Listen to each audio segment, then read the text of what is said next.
Hello. Hello, everyone. Hello, no one. More like it. There is a nobody watching, which is fine, I suppose. It's a hot Saturday for a lot of people. It's a hot Saturday, I believe. I know that the we're in the start of the heat dome right now, if I'm not mistaken, if I'm remembering correctly. Today is the day that the heat dome starts for a lot of people. Just checking my app. It's supposed to get pretty warm today. Pretty warm. Man, interesting. A bunch of those... Woo! Did the wrong thing with my phone. Well, that's not too bad. They've altered the prediction for temperatures on my phone's app anyway. Not a whole lot of convinced that the app on my phone is all that accurate.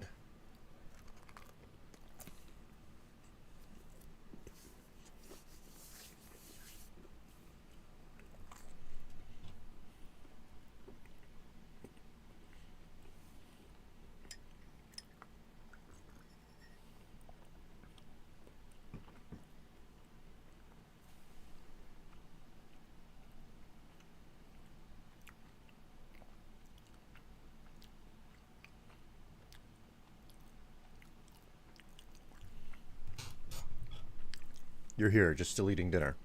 Well, you must be the one and only person watching, according to the view counter. Because the view counter says only one person is watching, and I can never tell if it's like it's counting the bot or is it counting me. That view counter is something that I don't know what it's up to half the time. It's a suspicious one. It's a suspicious and unsavory piece of technology.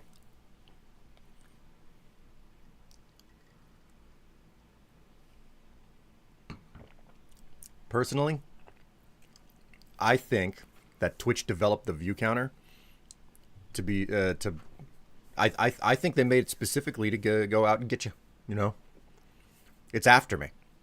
It knows my game. It knows what I'm up to, and it's trying to ruin my life. That's how it works. That was the entire purpose why they developed the thing in the first place.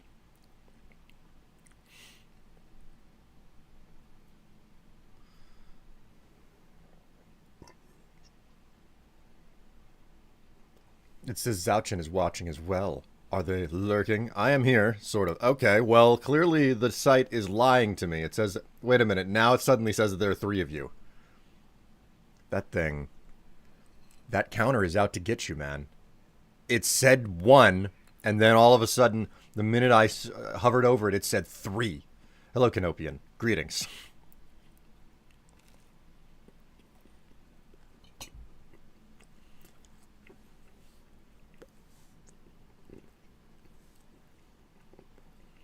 I leave my desktop on so I can be here for the stream when I am at park. Hello, Ratchet. How you doing there, buddy?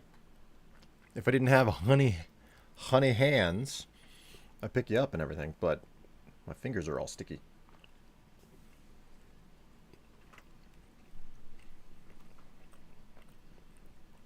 I hope everyone is staying modestly cool.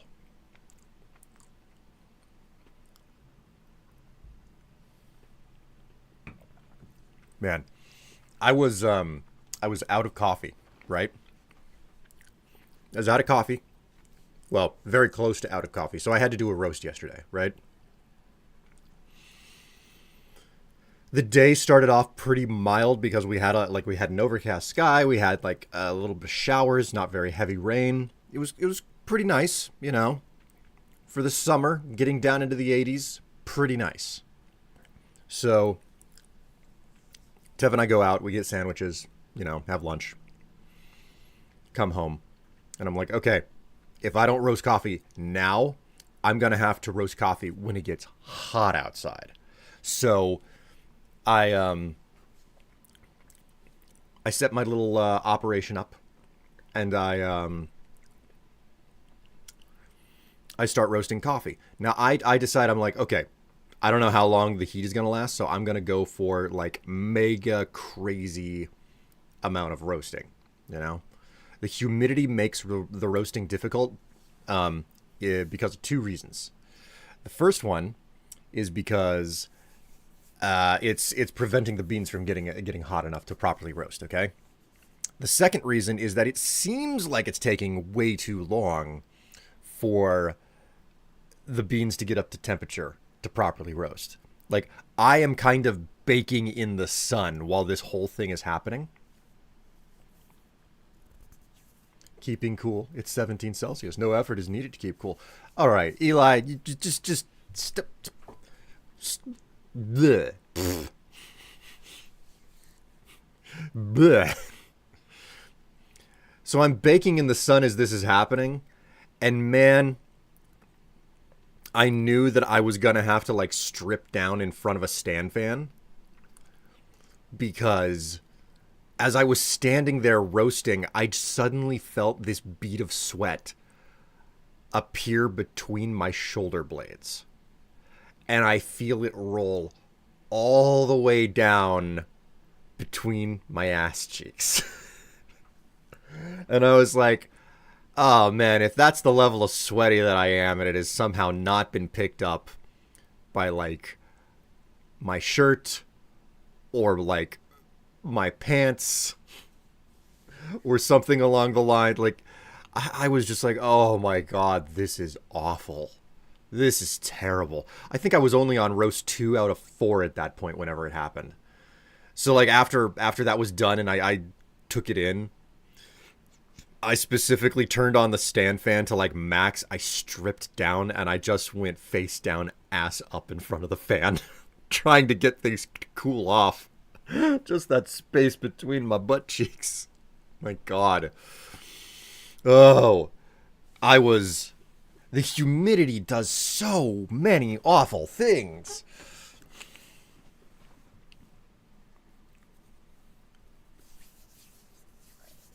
You have a cold front on the way. Well, I'm glad that you're getting I'm glad that you're not dealing with crazy hot temperatures like I am. That's all I can really say.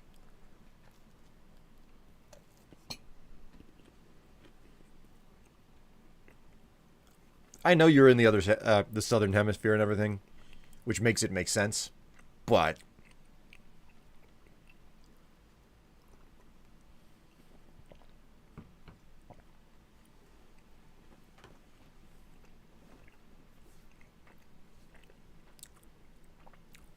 so, how's everyone's week been?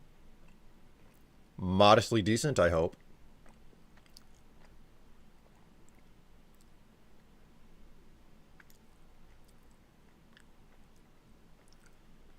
Here's a fun one. You know, I got people on my Steam friends list. And I've seen Nifty playing something. You know, our good old lizard friend. I've seen him playing something, and I'm like, I'm curious what on earth this game is. So I go and I look it up, and But the thing is, you go to the store page, and you go to the front page of Steam. Go up to the search bar. You click inside of it, and the first thing that I see are the suggestions, like the popular things that are being searched right now. Top of the list is a game called Goblins Stole My Panties. Steam has become such an interesting storefront since they started allowing basically anything, even adult games on the platform. You're still recovering from back pain, but I'm not stuck in bed anymore. That's good. That is very good.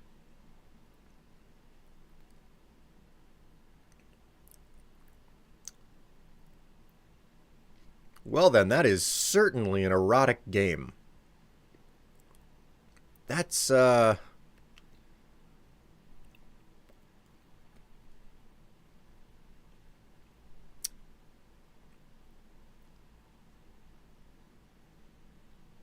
can't tell if this is a 3D game or if this is a Like, we took a bunch of 3D models and posed them and took pictures, and now you're... Of course, then again, it would probably help if I just hit play on the main video. But if I did that, then you guys would get the audio. And the audio might be NSFW, I'm just saying. Because the imagery that I'm looking at here is... Boy, is it super NSFW.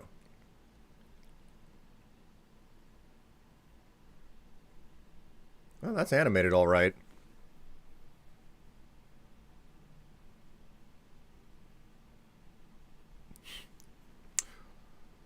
Well, okay then. I mean, it's positive. It's got 16 reviews.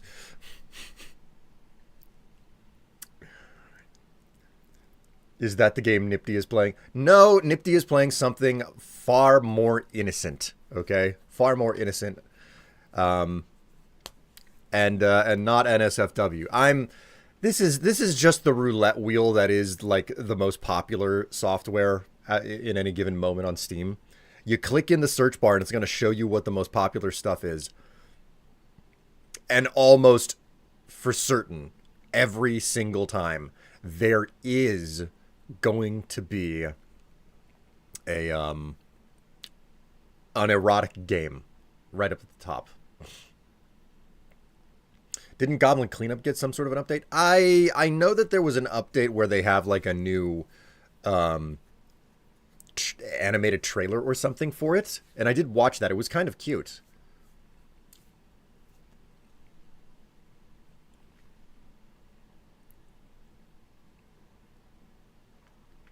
Now, this one is funny to me. Okay, because like the next thing that I have to do is I have to check the I have to check like the popular and new, down at the bottom of the front page of Steam.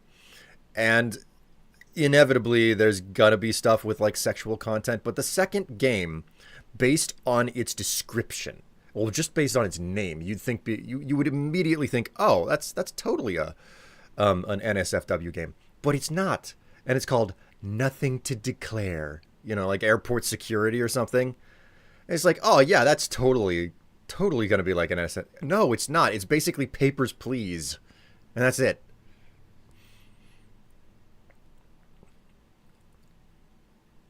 But then there's the next game in the list, Breach Protocol. No, that title, despite the fact that it betrays nothing of sexual nature, is evidently, well, Breach Protocol, maybe a little bit. That's just full on sexual content. What else do we have here? Scrap Mechanic. Isn't that an old game?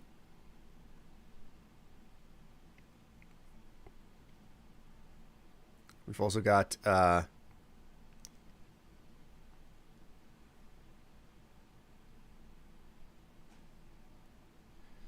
Infinitevania, which is it took me a moment to puzzle out how to pronounce that, but Infinitevania, which is that sounds like a Tev game, despite the fact that it's clearly not. It's like an action platform. And then we have Scrap Mechanic, that's also like that's a building type game. Bookbinding looks like a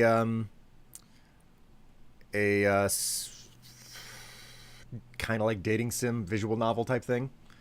How's the birthday girl today? She's sleeping. The birthday girl is sleeping today. Look, Papers, Please is an amazing game. I will not take any slander. Glory to our Stotsky. Papers, Please is an amazing game. It's fun. I remember playing a lot of it before it became a full release. We've got Mall Together, which is another one of those sim games where you basically just build a store and run it. You build a business and you run it. An extremely hard game. Looks like more Friend Slop, where you and a friend try to delicately transport an egg across a precarious map. Some of You May Die, which is an auto battler. Okay. Roguelike, etc. Oh. Would appear that Tev is awake. The closet door has opened. Hello, birthday girl. People in chat say happy birthday. Happy birthday. Thank you, chat. Hey, Tev. What? If you need a towel, you have to get it from the dryer. Cool. I just did. She's prepped for a shower right now. What a wonderful view. Thank you, chat. Also, William. Why'd you have to cover up with the towel? You look so much better when you weren't. That's what you do with towels. You cover up. Ooh. Did you knock my little spritz bottle of lens cleaner? It should be right behind the speaker. I heard it. I didn't. It was in the trash. Jesus Christ, I don't care. You knocked my lens cleaner into the trash. How could it do that if it was behind? I don't know. No, I rejected it. Go take your shower.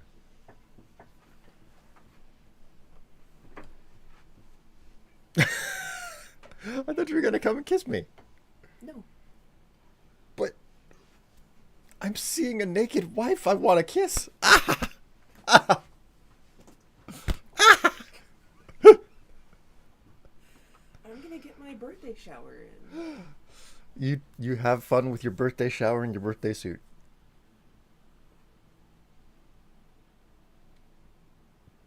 Yes. Shut up. I'm streaming. I need to be talking. I'm not awake enough for your bullshit, darling. I can't come out of the bedroom half awake and you immediately pounce on me with your trolling. Why not? Really? You want to know what the top selling game on Steam is right now? No, Okay. I don't. Because it's usually some bullshit. Yeah, that's the whole reason why I wanted to tell you what it Okay. was. Eli, you cannot pull the horny hammer out on me for being like, for lusting after my own wife. Hello, chat. Thank you. You fuck the hell off with that horny hammer right now. In Ah. the bathroom. Don't let him bully you, chat. Like hell. Fuck you. Okay, well, that was an unexpected update. The birthday girl is not sleeping. The birthday girl is going for a shower now. So, happy day.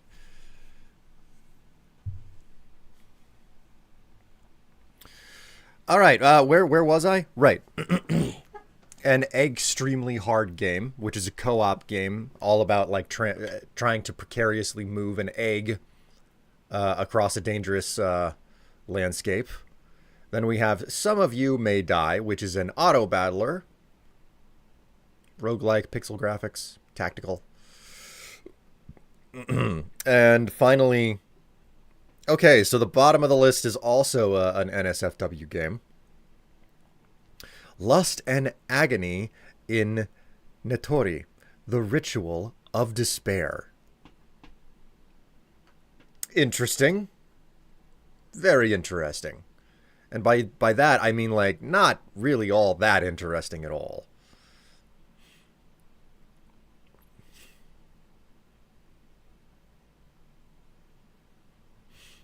Right. You know what?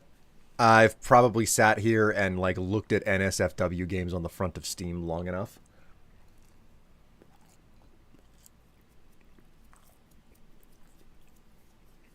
It's probably a relatively good idea to start up the game that I'm going to be playing today.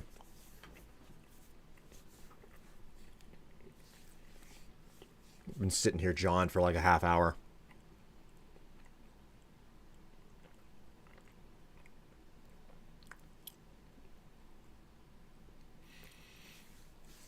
I love how hitting play on this game basically means to wait 5 minutes for it to actually launch the game.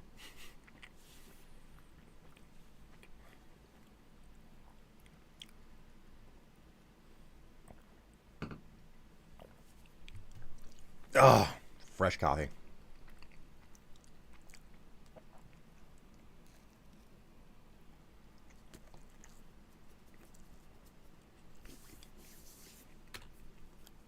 Have you seen Retro Rewind? Yes. I know about Retro Rewind.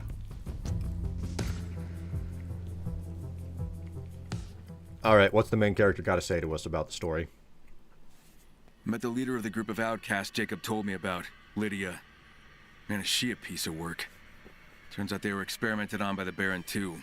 And they're all infected, but kept themselves from turning with some kind of natural remedy. But the Baron's genetic mutations have given them an insane ability, telepathy. I thought things couldn't get any weirder. Man, was I wrong.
Man,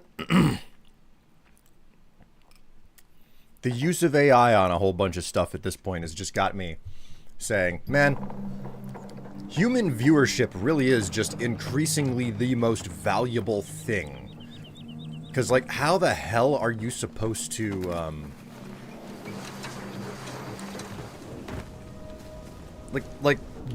views to bots is so useless. Bots don't make income. They can't buy anything. All right, what do you say we clear out just a generic, like, location or something? Go ahead and do this vanity store over here. Get back into the rhythm of things, you know, go clear out a dungeon, as it were. Did we have a clanker? I suppose we did.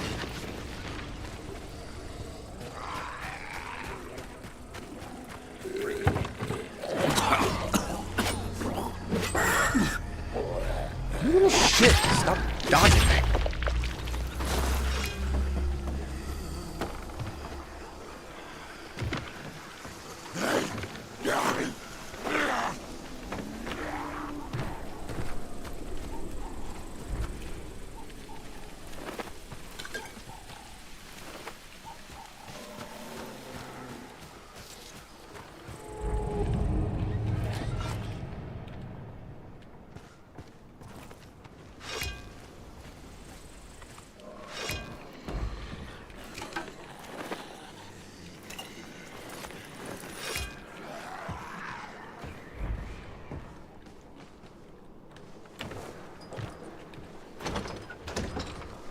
Oh no, whatever will I do? It's not like I could reach around and, like, unlock it.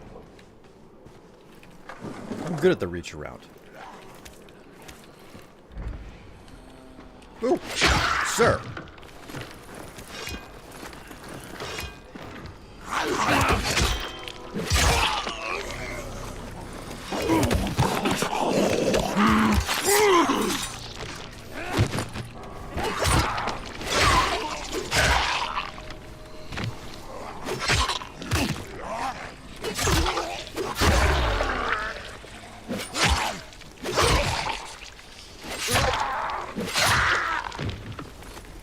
Jeebus freaking Creebus. Just trying to get to the other window to get into this house and grab the last of the supplies. And what do I get? I just get a zombie party.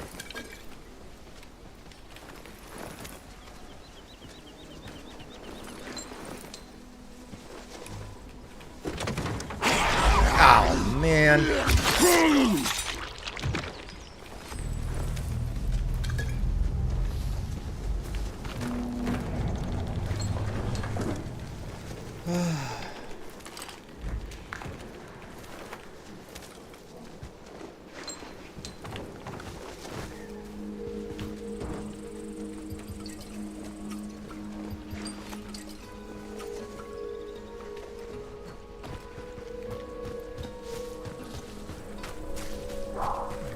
Go out, find that vanity store again.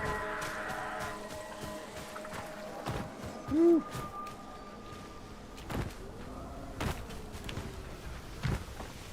The cliffside clamor. That's what I just did. Lamb should be consumed. Time to clean my plate in the kitchen and makes... lamb shoulder consumed. Time to clean my plate in the kitchen and make some coffee. BRB. Ah, the trunk zombie. The lesser-known cousin to the closet zombie. Which, ironically, they don't have closets for the zombies to come out of in this game. Oh my word. Bro.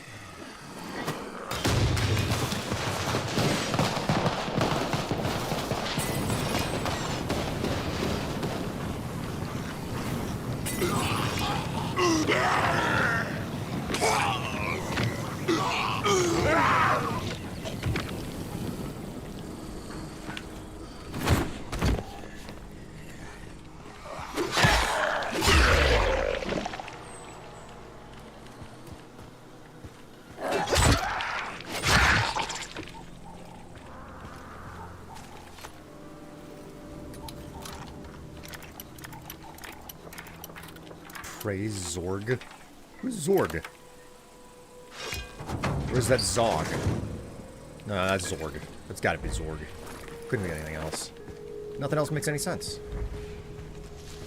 Right, here's the body pile. I don't want to fathom how disgusting it is to actually rummage through the pockets of zombies that you have burned to death, burned to crisp. Sounds pretty pretty gnarly.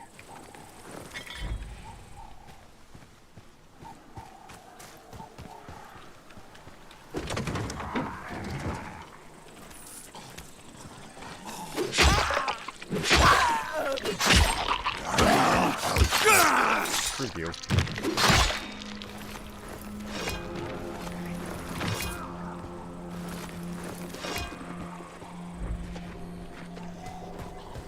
How do I get into the vanity store? Ah, right here. Okay.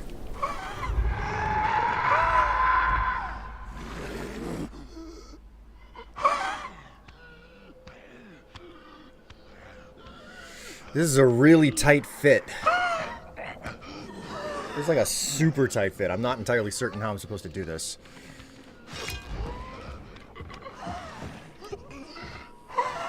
There we go. I figured it out. Don't worry.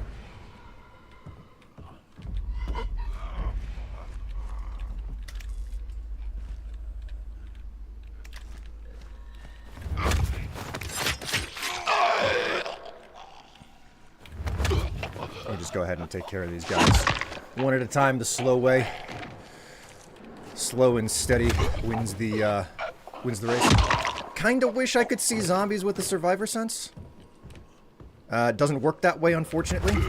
You know, only the super dangerous ones.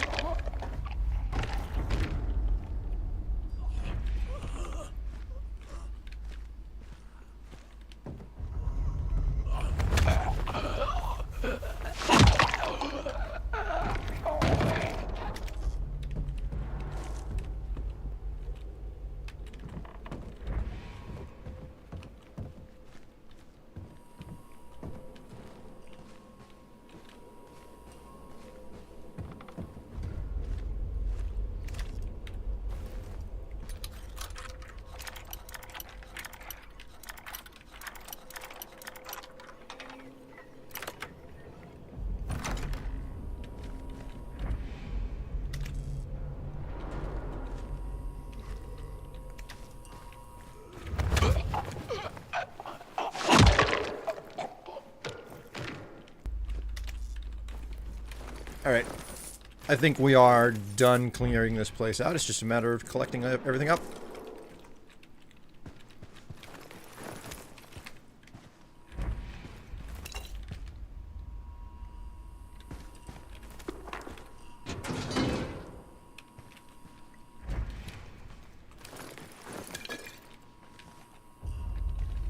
And where are all the good manual pages, like the end stage ones? I've hit the appropriate level to do a bunch of stuff.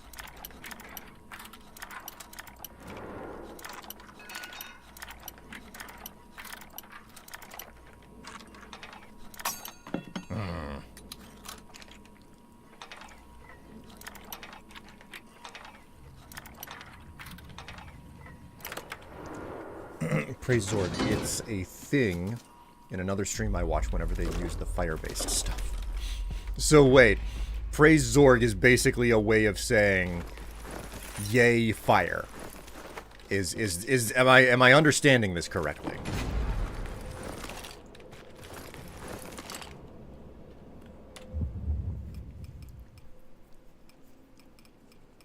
I can craft a new item. Okay, so expert pages are something that I can craft now.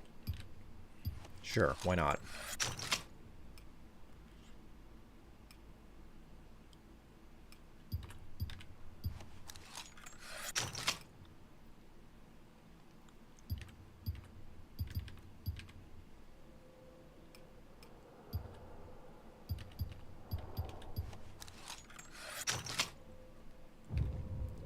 All right. Well, for whatever reason, I thought that I was going to be able to find those in the wild, but it looks like that is a craft-only thing.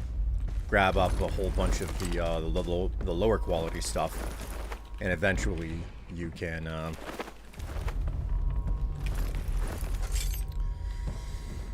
grab up all the low quality stuff, and you can start crafting it into the high quality stuff, which is okay, I suppose. There's nothing abundantly wrong with that. It's just a little bit tedious to have to, like, find enough of the low-quality stuff. That's a lot of looting, in all honesty.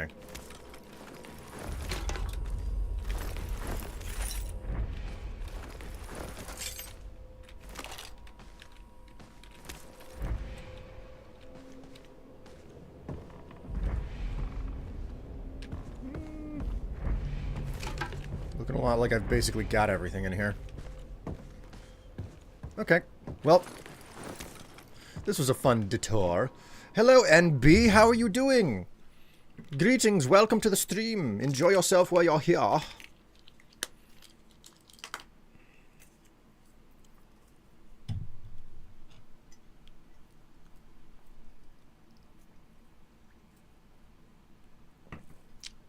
Today's a weird day. Gotta go to my uncle's house. They think my grandma is gonna pass in. That is not great. That is not great.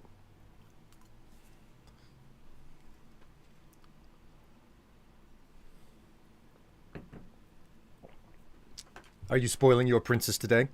I will be. She already opened all of her gifts last night. So there's that. She seemed kind of happy about them, too.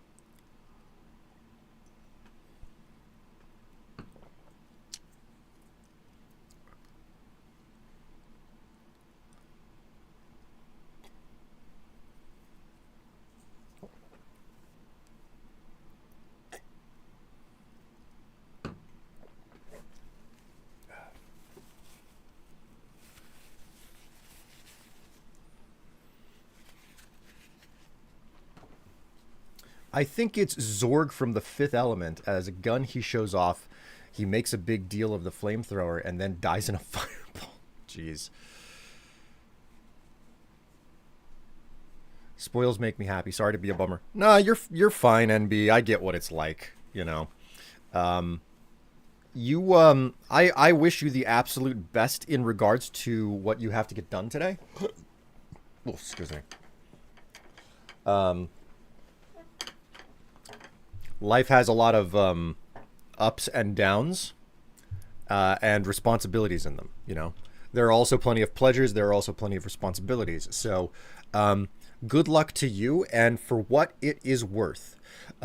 If you just need a place to hang out and enjoy yourself, I'm just going to lead with the statement that Tev has been talking about wanting to do a birthday stream this evening. I don't know if that will actually come to pass, but Tev might be doing a stream this evening. If you need, you know, a place to hang out or whatever. So, but again, like, that's not a guarantee. I don't even know if she'd be okay with the fact that I just talked about it. The fact that she was thinking about one. Screw you.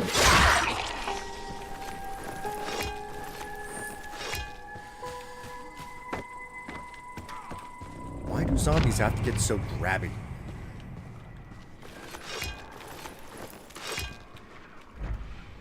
Is there really nothing else in the back of this cafe? There's a cappuccino. There's an espresso machine back here, man. Come on. How could you not love it? Okay. I am level 11.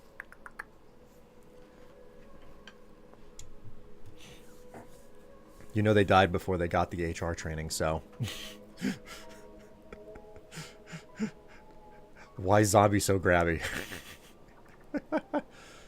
Indeed, it's her birthday. She can do whatever she wants.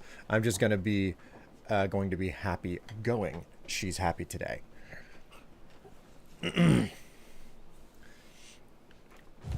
Okay, so what do I want to do here? Journal. We've got 2 quests, 1 single. Wait a minute. Activities. The Farms Tower. Yeah, I can't get to that yet because I don't have the grappling hook. So, the story quest is going to be easier. I don't really want to do hunting Yiga until I'm level 12. And it takes a bajillion experience. I gotta get 40,000. I'm at 15,000. And I lose like 600 experience every single time I die. So I don't really want to do that right now. So we're gonna go ahead and just chase down the main quest a little bit more. And speak to Sven. So let's get hoofing it.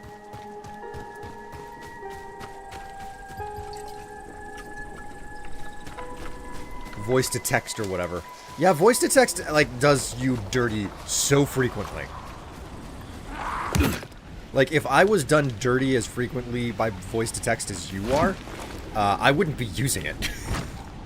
But that's just me.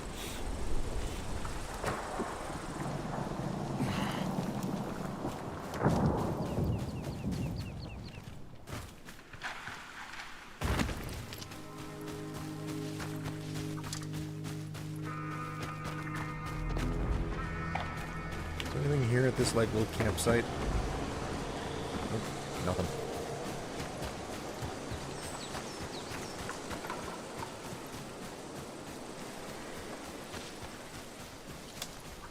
Okay.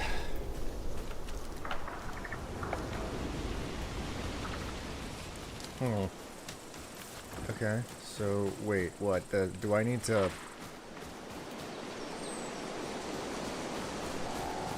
How do I get into this? Don't tell me that, like, I have to do an entire, like, climbing puzzle to get in. If that's the case, I'm just gonna head back to a different safe location and, fast travel back to it. Nope. Okay, here we go. Wait a minute. I want to read that. Notice archaeological site, authorized personnel only. Do not enter, risk of death. Caves in this area collapse without warning. Collapses can injure and kill even proceeding despite this warning. Okay.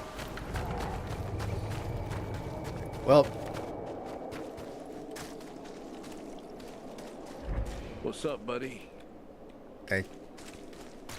Hey, Zombro. I need to QA it better and check it. Make sure that it actually does it, but a lot has gotten shittier because it's like AI garbage. I think, get your AI out of my keyboard. Get your AI out of my keyboard. Oh, here's a little public service announcement. Don't ever buy an LG display unit. Like, a monitor or a television, don't buy it. Do not buy LG display products. If you buy an LG monitor and you connect it to a Windows computer, it, without asking you any questions, will install both McAfee antivirus, which is known to be basically malware at this point, and 2, its own telemetry tracking software on your computer. LG installs tracking software on your Windows PC from its monitors. because it connects via HDMI, it completely bypasses any security checks and measures. All of them. Installs this stuff without your knowledge. And this is the great part. I think the second part I'm right on. I can't be certain. You remove the software, the monitor will detect that it was removed and reinstall it the next time that your computer is started. So, do not buy LG displays. Bringing so tightly to life, especially this kind of life. You know what? We'll have a chat with the trader. Listen, I need a few things. Of course. I'm sure you'll find something useful. My runners are the best when it comes to scavenging. Great. Let's see what you have. She's so much nicer than that other screwball back at the freaking town hall. All right, we'll sell all the valuables. Do I have any? Yeah, I got some junk here to get rid of. Everything I've picked up pales grossly in comparison.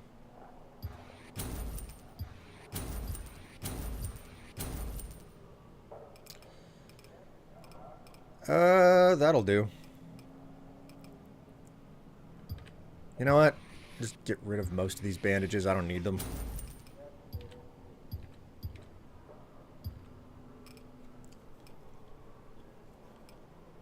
Is privacy all of a sudden illegal now? What the fuck, LG? I mean,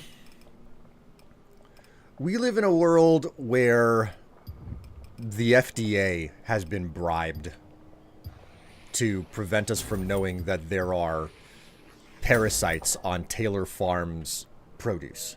Taylor Farms made an enormous donation to the Trump administration to tamp down on the fact that, you know, there's diarrhea parasites in their food.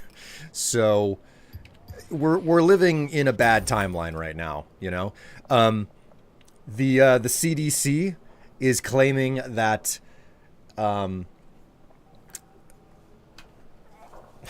it's insidious the way they did this. The CDC now officially says on its website that autism is not the statement that autism is not caused by vaccines is a not wholly accurate statement, not based in facts. Okay? Like, think about that. The CDC is now saying that autism not being caused by vaccines is not based in fact. Like, that's what they expressly say on their website, which is utter and complete BS, because what they're doing is they're misrepresenting the information, basically saying, yeah, it doesn't pass like the most rigorous standard, and it's like you have raised the bar so high on this one thing that you don't like that you have raised it beyond what scientific proof actually is, you know? I've got this theory, basically, that the reason why people enjoy the reason why religion has such broad appeal is because it offers very black and white yes-no answers to things in life, when in the reality, life is extremely granule and gray. So many different shades of gray, you know? It's such a gradient, all of life, and the truths that surround us and make up the world that we know. And that makes navigating the world very, very difficult. So a lot of religions are highly prescriptive. They're like, hey, this is the way that we interpret the world, period. And therefore, these are the answers to all of the problems in the world, period. You know? There is comfort in the level of certainty that comes from that. But then you get into science, and science is just a consistent, it is a consistent, never-ending march forward. And it's not a march; it is a crawl forward. It is such a crawl forward. It is tiny little inch by inch, centimeter by centimeter steps forward, saying, we understand things just a little bit better now. And eventually you can look up from the distance that you were and you realize that 50 years ago, the science that you had was kind of correct, but you were also missing a lot of extra granular details, which resulted in the science, the advice based on the science from 50 years ago, not being all that great because you didn't have enough information. What is truth and reality about the world around us and how we observe it is kind of a moving target for the reason that we can't see everything in all of its glorious detail until we really, really look close and rigorously test and make certain that we're not just getting random chance outcomes from the tests, you know? Like, one of the fundamental things that I think I still have to explain to people whenever I talk about science in any capacity, like what even is a scientific study, is it's really simple. Can you repeat the test over and over and get the same result? That's what it is. And the rule is that the inputs, all of the inputs have to be the same. If you use the same inputs, you get the same results every single time. And most importantly, if you give the entirety of how you performed your tests to somebody else, they can do the same thing and they will get the same results. They will use the same inputs and they will get the same results. And if multiple different groups of people using the same inputs and the same methodology result in the same outcome, then yeah, we're pretty certain that that's accurate. And that's with the scientific method right there, NB. And so many people just don't understand that. I've had people who are like, scientists, I've spoken with people at my job who think that scientists are people who sit in rooms and come up, they just conjure the concept of what truth is out of thin air. Because they have so limited of an understanding of what science is.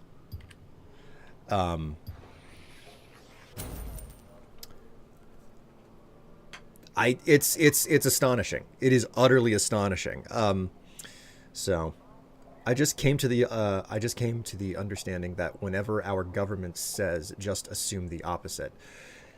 Unfortunately, like, we're in a situation where the institutions that have been specifically put in place to protect public's health and safety are very much so just, they're finally starting to hit a point where a lot of their purpose is falling away because of the level of corruption that we're dealing with at this point. We don't need saving at this point. Gala the Mother Nature trying to tell us why we are killing them, and we don't care. Being 90% of the population. God. Anyways, I've spoken enough about such a disappointing and unpleasant topic. Let's go ahead and talk about zombies instead during the apocalypse. Sven? Kyle, meet Selby. Kyle Crane, right? I'm in charge of radio surveillance. Radio surveillance, huh? You got a hell of an operation here. Lydia wants us to stay hidden. And I get that, but it leaves us blind. If the Baron tracks us here, that's it. It's over. We need to know what they're thinking, planning. Makes sense. Do you know what this is? Well, looks like some kind of radio transmitter. Close. It's actually a booster. What the Baron uses to amplify his signal all over the valley. If we can attach this to the Baron's main relay tower, we might be able to listen in on his comms. But the tower is insanely tall, and none of us have the skills necessary to climb all the way to the top. Well, lucky for you, I've climbed a lot of insanely tall towers in my time. So with your skills, climbing to the top of a transmission tower should be a piece of cake. Great big piece of really shitty cake. Look, Kyle, if we can find out what he's really after, that could be a game changer. Anything we hear, we'll pass on to you. We'll get the full picture of what he's up to. What do you think? Keeping another secret from Lydia? Actually, Selby already sold her on the idea. If we can listen in on the Baron's comms, she's all for it. All right. Where do I put this thing? There's a relay installed on a high-voltage transmission tower in the woods. I'll guide you there. All right, fine. Sven already knows this, but do me a favor, stay out of my head. Use a radio if you want to talk to me. Telepathy's safer, but we can use the radio if that's what you wish. Yeah, that's what I wish. I'll be in touch. Oh, and Kyle, take this too. What's this? A grappling hook. You might find it useful. All right, grappling hook time. I come to escape the world. Now it's zombie killing time. Precisely, because as much as we, Ooh, I got new gloves. What do we got for gloves? Stamina cost for melee weapons, damage for melee weapons, HP restored on healing.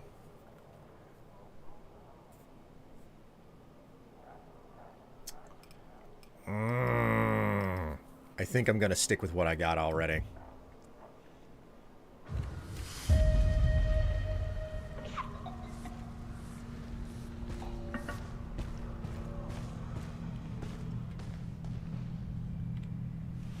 I thought I asked you to leave.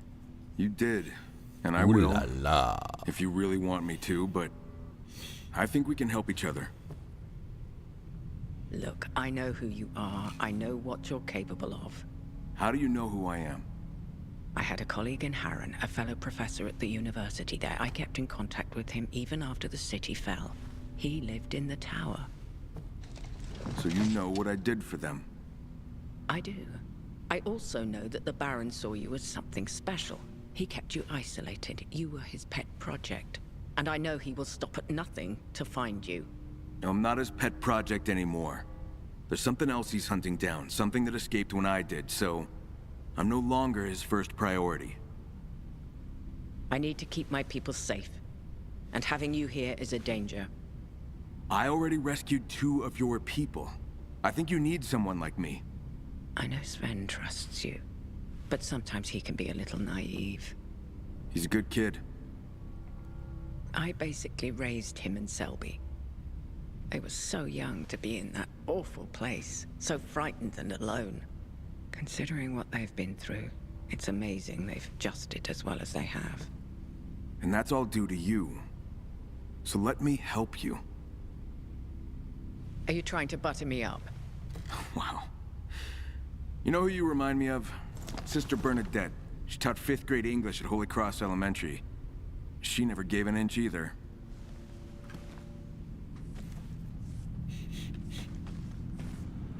Well, that's a bit of it. That's definitely some lore going on right now.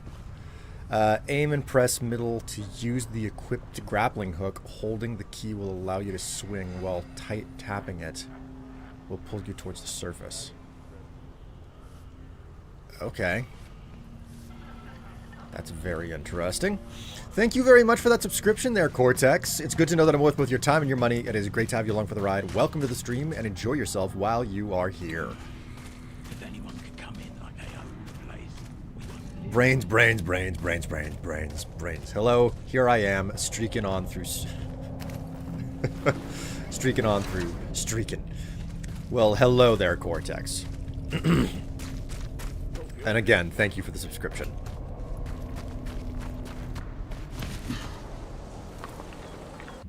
It's getting kind of late. Hello, Ratchet.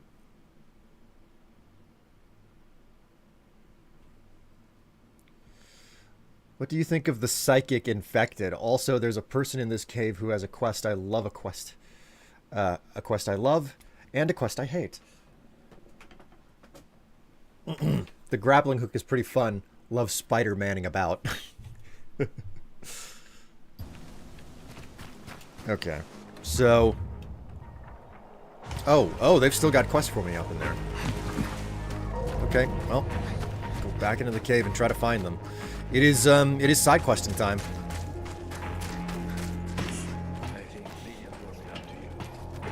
Whoop, whoop.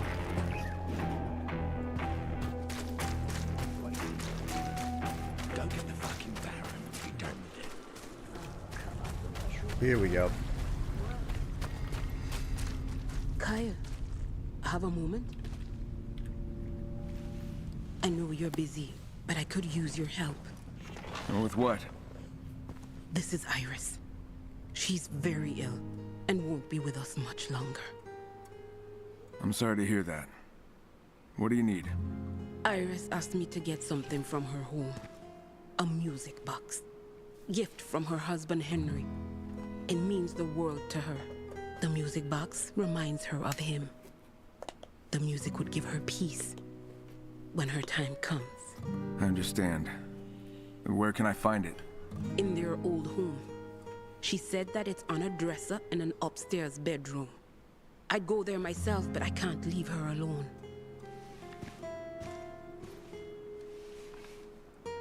And these, I promised her I would place them on Henry's grave. Sure thing. You stay here with Iris, Amelia. Where can I find the house and the gravesite? They're not far. Their house is on Main Street in Farmlands. They ran a couple of markets there. Iris from home, Henry in the town. The grave should be in the backyard. Iris said she buried him in the garden, beneath a tree that meant a lot to them both. Okay. I'll take care of this. You take care of Iris. Thank you, Kyle. It really means a lot to me.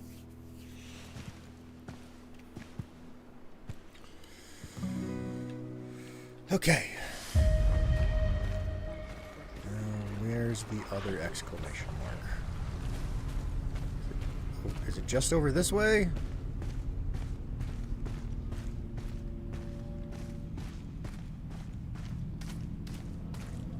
So we're just going to rot here. This is our place. Baron remodeled. We're well hidden. It won't come in here. Why? What if it does? Welcome to my humble abode. Here we meditate and learn. They call me Star Child. Make yourself at home. Star Child? Yeah, what's your real name, though? Star Child? Right. Listen, man, the name's Star Child. I got flowers in my hair, and I've been through too much to care what anyone thinks of me. I live here on my own terms. Enough said. Uh-huh. Okay. What about your friend there? She taking part in this on her own terms, too? She is.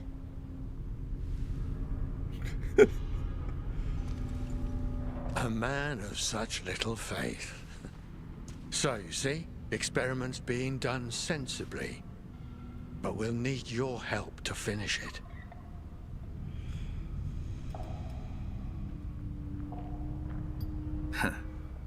Experiments.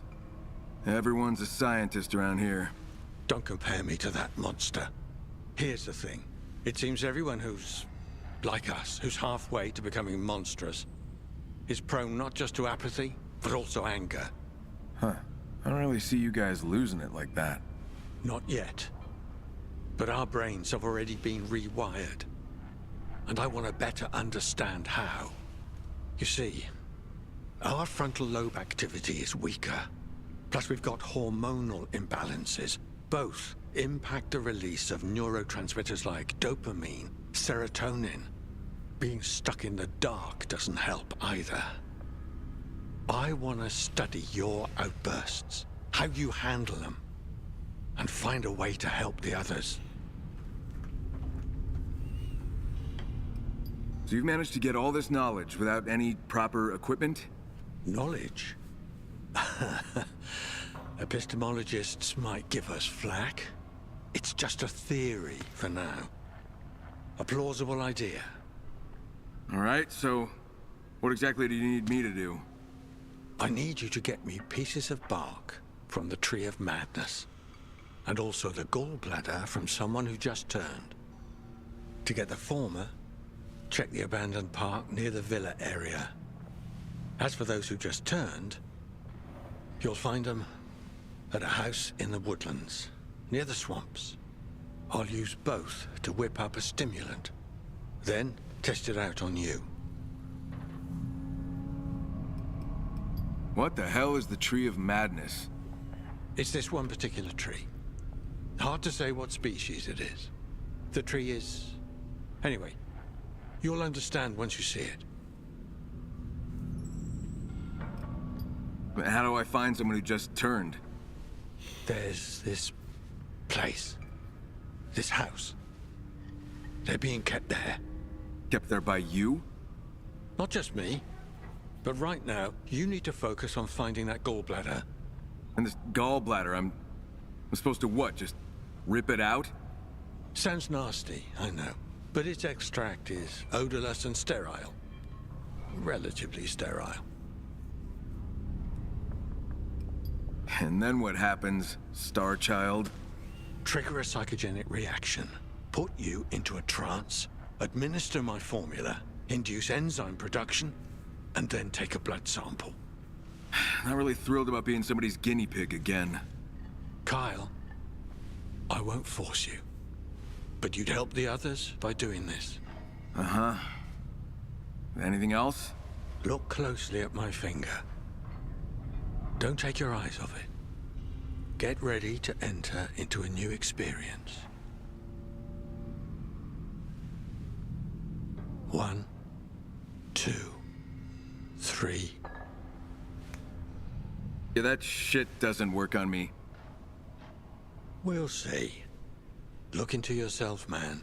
Listen to your inner voice. Seriously? Hypnosis, experiments, this tree of madness, inner voice bullshit? Better to cast a wide net than a narrow one. Good luck. Like, if it was any other character, I would be like, man, just humor him. But Kyle's got, like, after going through the entirety of the first game and the DLC multiple times over, I'm like, no, yeah, he's got good reason to be a fucking cynic at this point, and I'm not blaming him for nothing. Oh, look, it's the can.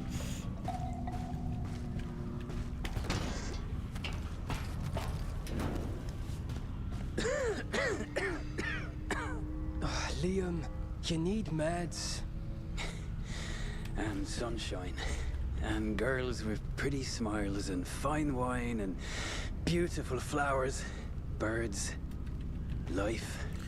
Don't push me off. Course not, little brother. Course not. That was intense, but you sure took care of it.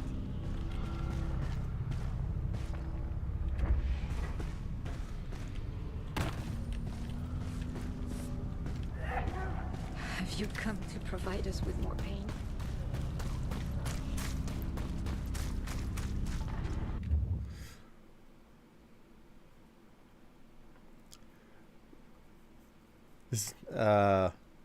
Gotta go walk the puppy back later, hopefully. If not, have a great day. Well, I know that you're probably gone already, NB, but nonetheless, best of luck to you.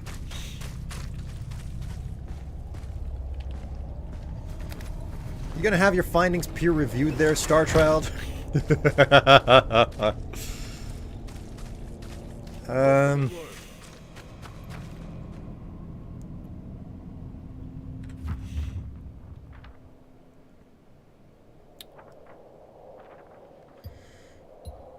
Okay, so let's check our journal.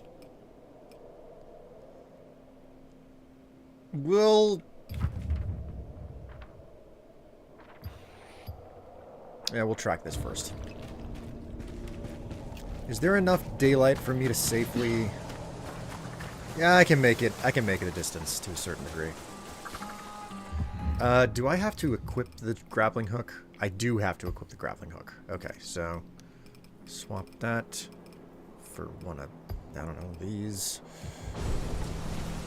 You failed them all. The fuck? The hell was that?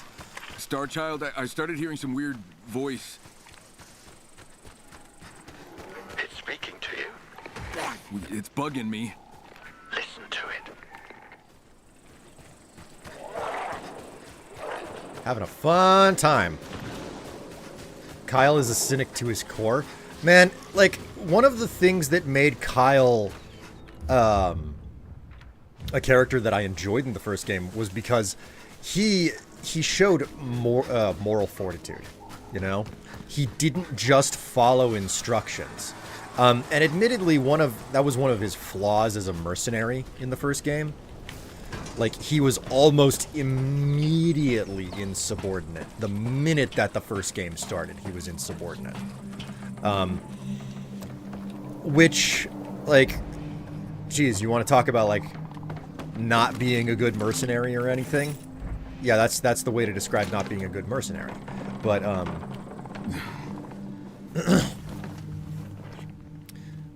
as time went on, like, the fact that he immediately pushed back against, you know, like, shitty things, it's like, okay, like, this is not as bad as I thought. This is pretty decent. The fact that he was pushing back at the very start of the game straight through to the end of the game means that, you know, like, it's a component of his character and how he's written, you know? He has a moral center, a reasonably good moral center. And to see that moral center still be there, but he's also cynical because he's seen and experienced shit just go completely wrong over and over. Like, that's just straight up character development, in my opinion. So, like, I like Kyle Crane for the reason that it's like, no, he is consistently written, and his stance gets more cynical with time because of what he experiences. I'm totally fine with all of that. So... But to see him go from, you know, reasonably good, morally centered individual who was just in the middle of the one city that's quarantined with the zombie virus to cynic who was in the city with the zombie virus that got out and then infected everyone, you know.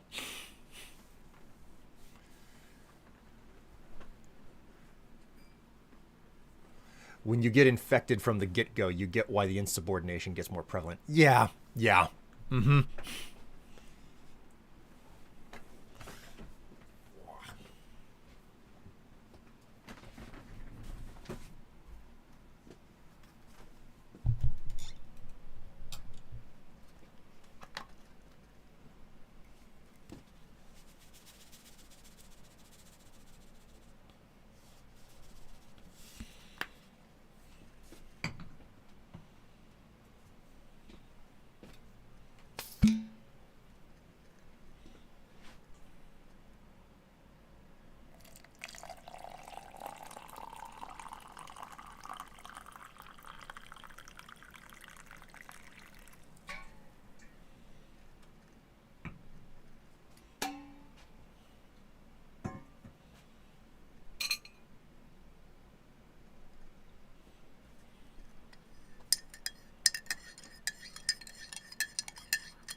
Whew. Oh, man. I'm feeling cute today. I haven't worn my dino shorts in a hot minute. Of course, then again, it's pretty easy to feel in a good mood whenever you just started vacation. Which is a thing. I suppose I should mention that to some degree. I am on vacation now. I am now on vacation. All right, I have a nice fresh cup of coffee. It's time for us to hit the road.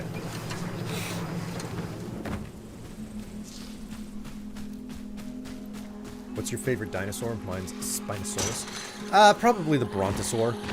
You know, the long necks.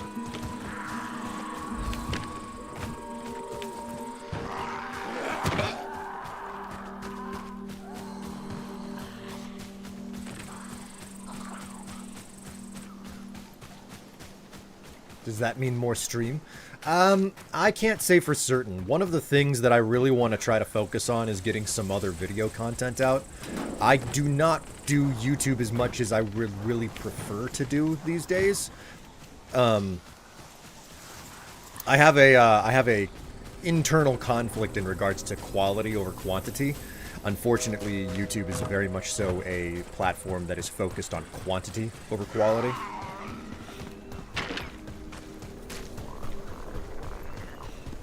And yet it still rewards quality.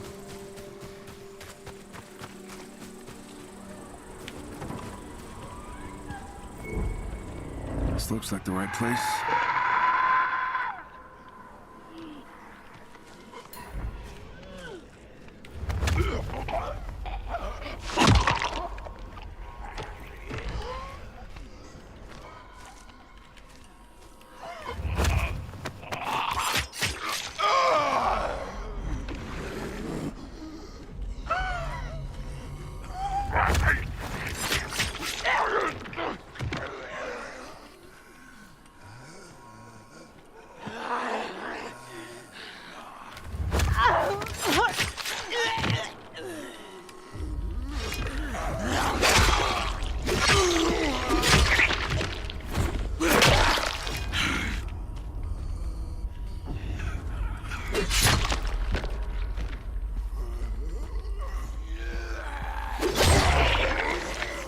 God, this sword is amazing.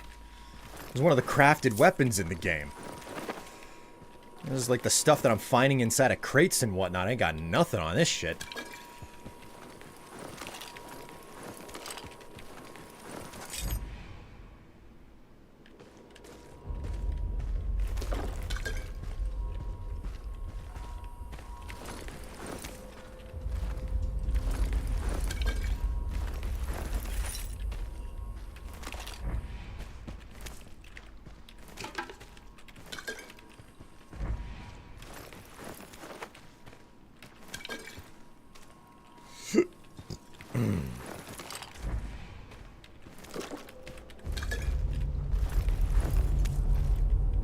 There is a basement. I don't know if it's a basement to this particular location that I'm inside of, but there's definitely a basement.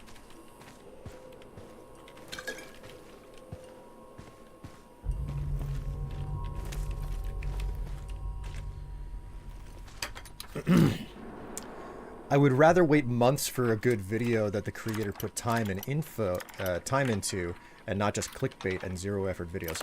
Which, unfortunately, the truth is that the clickbait and zero effort videos, those will pay bills.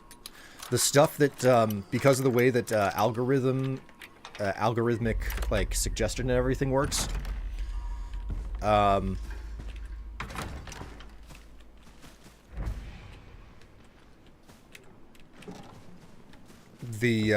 stuff that you put all of the time and the effort and the money into almost certainly will not pay your bills because it will not get the views, you know?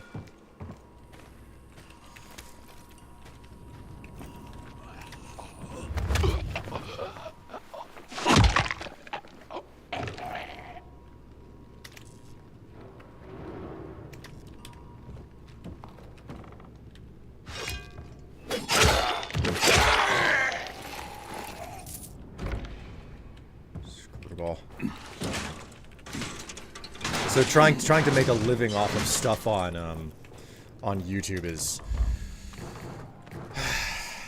not easy for that reason. Okay, so looks like we've gotten through it all.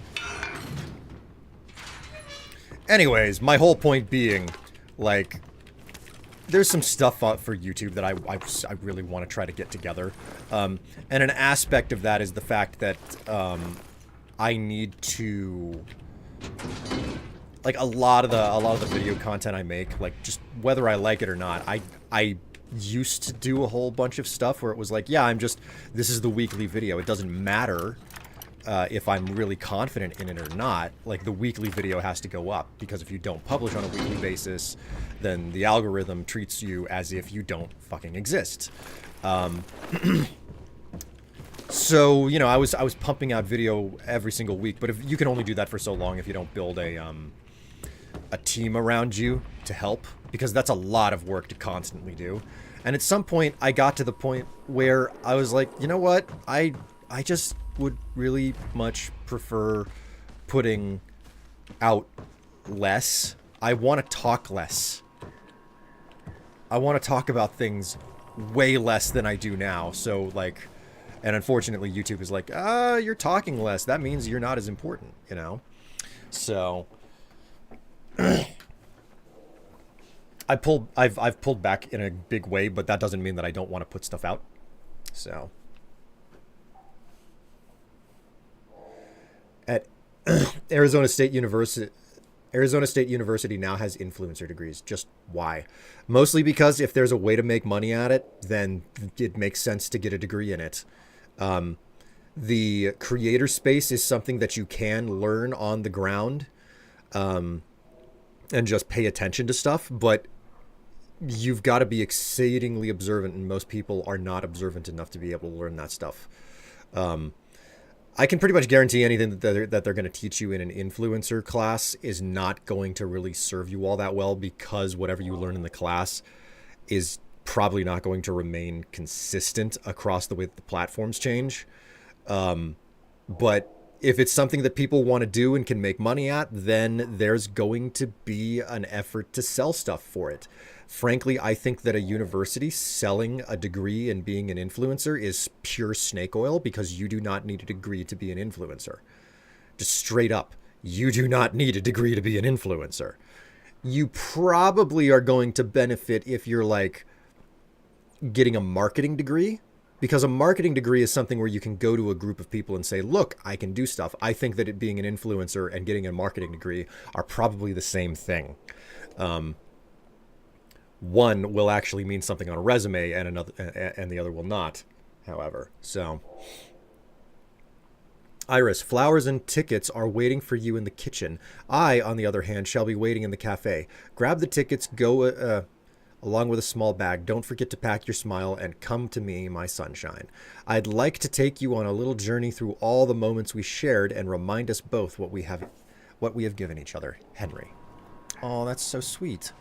I can't wait to find him buried in the garden, and he's going to like stand up because Where's he's this music box? I can't wait to find him in the garden. And he's gonna rise from the dead. Because why wouldn't he? Oh yeah, sure enough. Get out of here.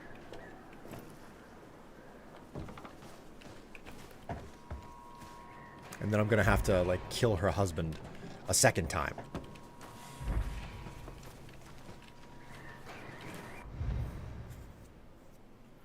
Recipe for Iris's quince liqueur.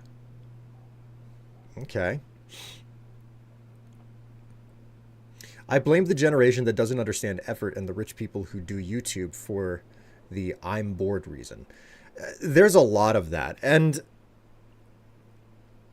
I'm not going to say that there isn't value in basically the talking head system, but something that I will always remember was a comment that I read years ago on Reddit where someone was like, I cannot wait until we move past the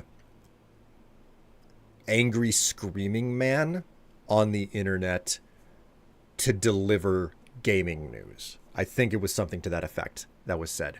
I can't wait until we move past the phase of angry screaming man on the internet delivers the news. And I think about, I thought to myself, yeah, I guess this is a phase. And now years later, I'm like, no, that's not a phase. That is a standard. That is a standard, and it is not going anywhere. Angry screaming man delivers the news is like a normal thing, always has been. Like, and it exists on such a gradient. There is angry screaming man at the top, and then there's mildly annoyed man in the middle, and then there's probably the least engaged version of it, which gets the least views down at the bottom, called totally disinterested and checked out man gives you the news. which is the closest that you get to like a primetime news anchor from like the 1970s or something, where he just reads off of a teleprompter or cue cards back then. I suppose I suppose the teleprompter wasn't a thing back then, but. Recipe: Iris's quince liqueur.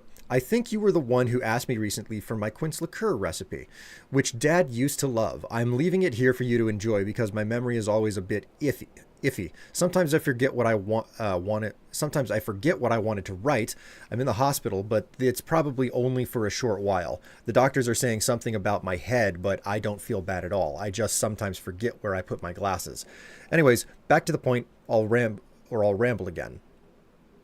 Shopping list: about 2.2 pounds of quince, the yellow ripe kind, the kind I always picked up from the market. Half a liter of strong alcohol, 95% I reckon. 300 grams of sugar, or a little more because that husband of yours seems to prefer it sweeter. A cinnamon stick, a few cloves, 4, maybe 5. 2 tablespoons of honey, but only the kind from that beekeeper Dad always bought from. Forget his name, but it should be in the house, should be in those grocery store papers. Recipe: wash the quince thoroughly and preferably in cold water. I would always rinse them under running water afterwards to make sure there's no sand. Peel the skin and cut out the pits. Just be careful with your fingers. Use that white knife from the drawer. It's the best for this. Cut into quarters or even smaller pieces, whichever is more convenient for you. Pour the quince into a large jar. There should be a whole carton of liqueur jars in the basement. Dad always kept them there. Cover with sugar, mix well, seal tightly. Let it sit in a cool place for a few days, 3 to 5. I always... Oh, hello, Ratchet. This actually doesn't seem that bad of a recipe.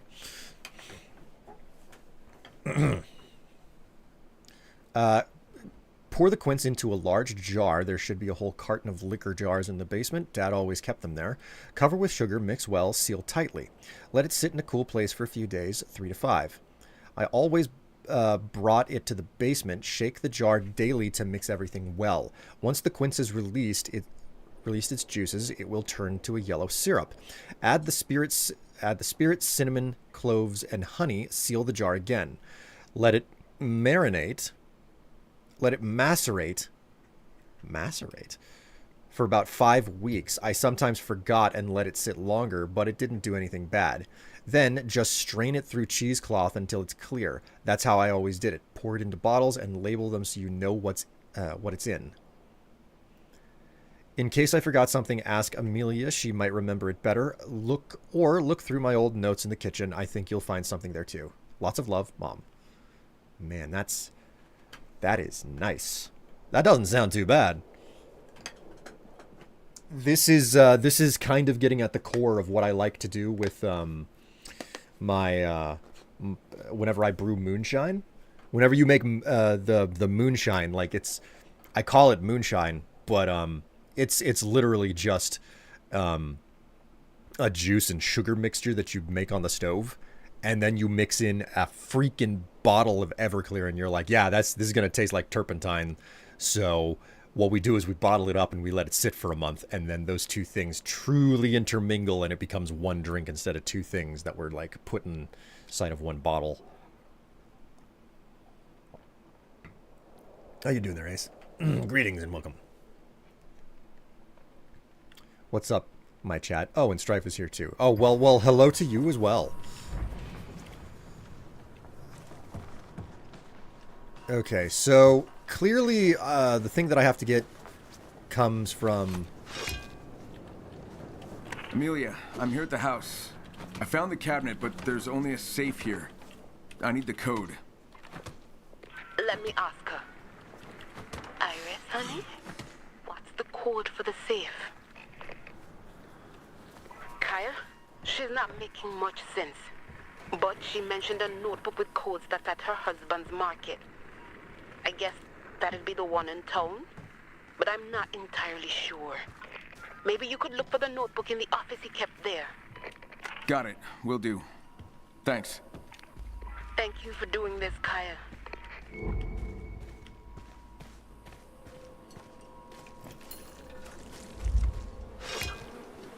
You got your gallbladder removed yesterday? Oh my god.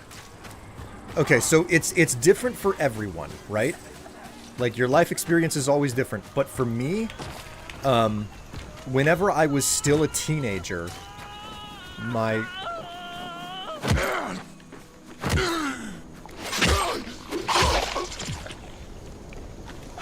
Okay. I owe you everything. So, whenever I was a teenager, my mom had to have her gallbladder taken out. And when you are a teenager, you know, you think about things quite differently than when you're an adult, right?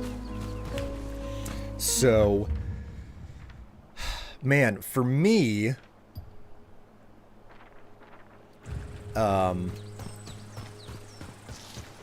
I thought to myself, man, well, I guess that's a thing that happens to old people, because my parents were old, right?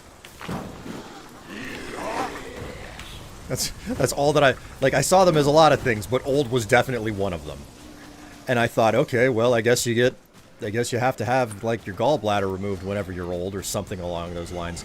So, that officially, according to my teenage mind, means you have reached the state of life called old. I'm sorry. I'm sorry to share this devastating news and information with you.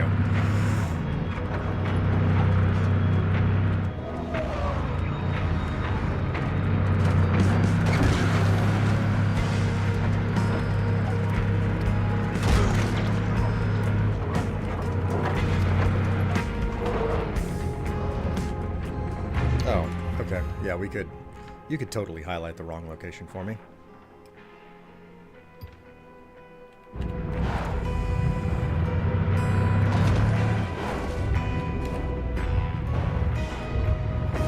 Right. There we go. Head for the pin location. Yeah, that's fair. Thank you for understanding. Now, please, go take your meds. Let's find a place where I'm not gonna be swarmed.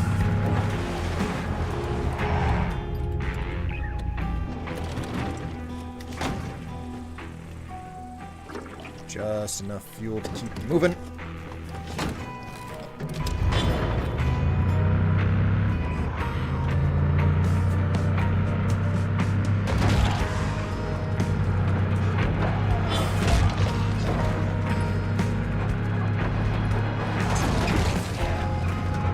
Man, there's a lot of zombies to drive over.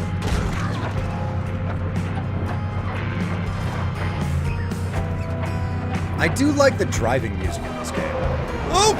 Ooh. Like, there's something super nice and chill about, like, getting into a 4x4 in this game and just cruising. Have you tried driving in third person yet? I have. It does not feel right. It feels wrong. Most of all is seeing, like, that bizarrely stiff Kyle, like, main character model. He just looks like a mannequin sitting in the driver's seat, and it's so weird.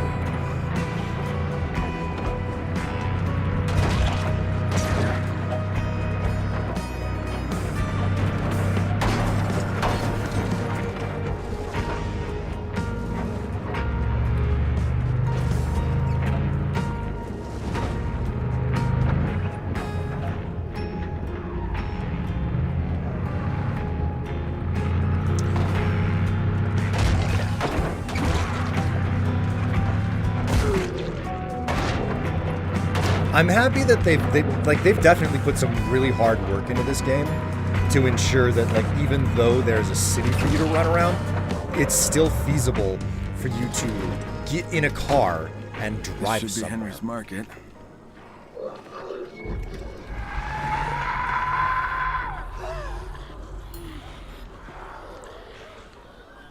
Okay, well.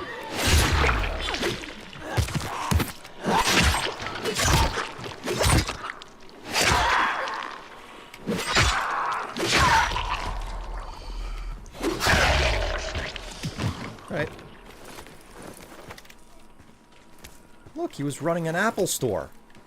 I think. No, this isn't the Apple store. I made a mistake. It was just like a quick mart.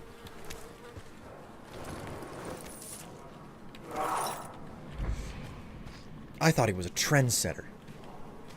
Wrong.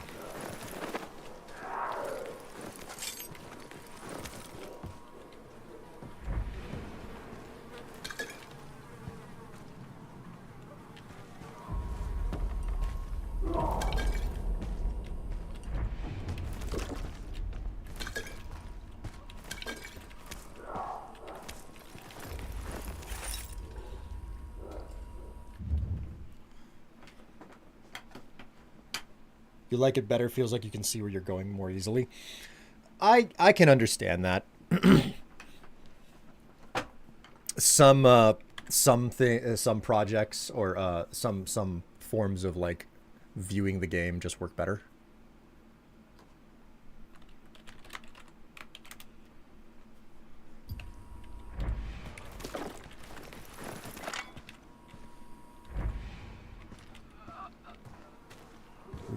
Here we go.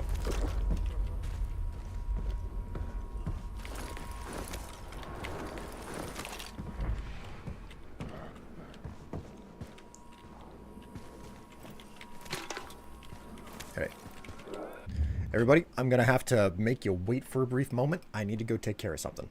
I will be right back.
Okay, I've returned. I am so sorry about that, everybody.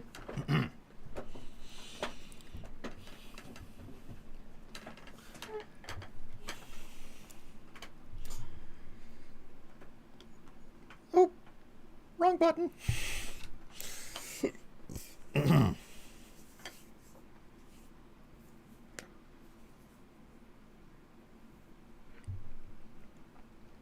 When I play Ace Combat, I can't fly in third person. It makes me nauseous and I get confused. I only fly in cockpit view, which is a crazy thing to say. Having to fly in cockpit view is usually what gives most people motion sickness.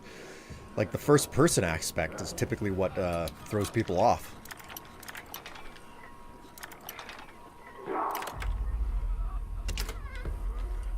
Oh, hello.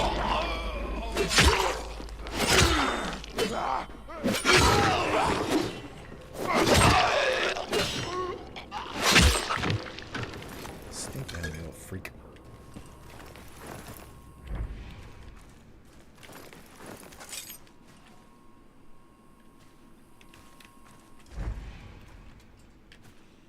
What's this? Test results. Patient Henry V. One magnetic resonance imaging, one MRI of the brain with contrast, a large infiltrative lesion with features of a high-grade glioma was present in the frontal lobe. The tumor measured 41 by 38 by 30 millimeters, which with patchy contrast enhancement, extensive edema, and mass effect. Advanced glial tumor of inoperable nature due to location and degree of infiltration. Clinical summary: Henry V, 51, diagnosed with glioblastoma multiforme. The tumor is inoperable. The patient has been informed of the nature of the disease, and his life expectancy is 2 to 3 months. Jesus. That is a dark and not pleasant bit of information. Letter from Martha. Dad, please tell Mom about the test results. She has the right to know. I'm going to respect your request. I know this is between you two. I know this is between the two of you, but think it through carefully. How would you feel in her shoes? Look, I get your arguments. I understand you want her to live these last months happy and without fear, but white lies are still lies. What you do, remember, you still have me. Love you, Martha. Whew. Code to Iris is safe. Wi-Fi password, Blue 2020. Reminder, drinks and snacks for the blood-sucking bunnies concert. No nuts, the guitarist is allergic. Jenna, discuss weekend shifts. Directions, take the main roadway to the swinery. Turn right at the first opportunity. The workshop is to the left. It's hidden in the grain. Reminder to self, I need to tell Iris to reset the safe code. It's now 27/6. Our first grandchild's birthday. Oh, nice. Okay. Got it.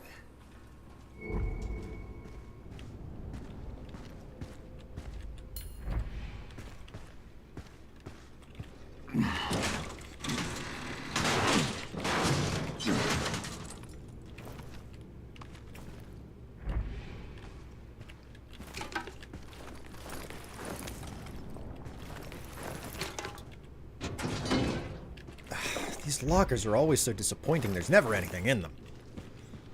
I want to go back to Haran. The lootables were better in that game. Falls over, probably dead. Well, hello, Zouchin. Are you gonna stand up as a zombie too? And I'm gonna have to like do some rather unpleasant cleaning.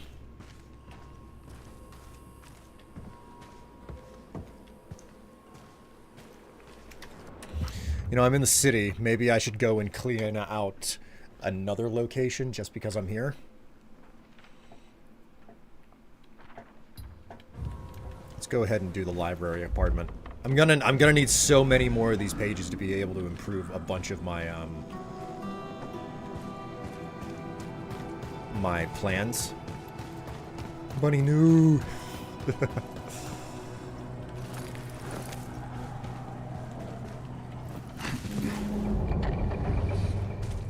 Man, this thing, like this freaking fire alarm that's glowing red just popped up the minute I walked in. And I was like, oh god! What beast did I just awaken?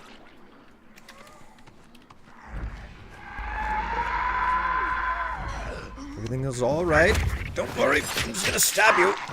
You're fine there, pal. Shh, shh. Just stay quiet, stay quiet.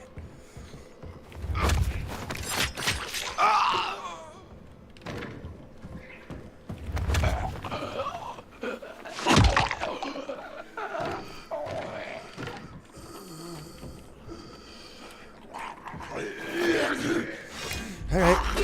I don't have to do it this way, but...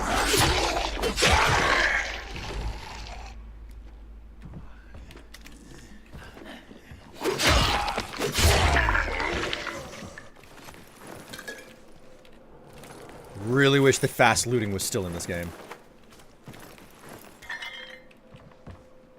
It's hot, and I forgot, and I fought in the hot. I hated it, but it was fun. You know. You got Gatorade? I make a whole gallon and bring it with me alongside an additional quart in my water bottle. On a normal day, I go through 3 quarts. Well, normal LARP day. You're a lopping fool over there, you are.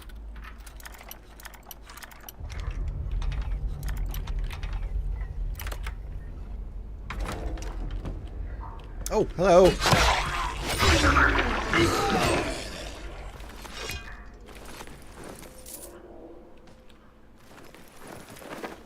Let's just make certain that I get all of the lootables over here that I was supposed to loot.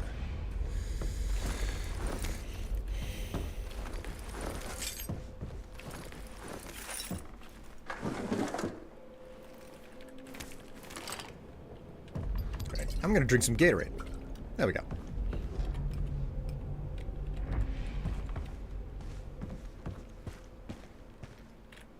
Anything in here? Ah. The kitchen is always empty, and it is so discouraging. Okay, so this is where I gotta go to get to the next area. Wait a minute, I don't see a sewer line access. Where was was there no toilet in here? I see a toilet seat. I don't see a line access for like a toilet to be hooked up though. Man, this place was in violation of code in every way, shape, and form.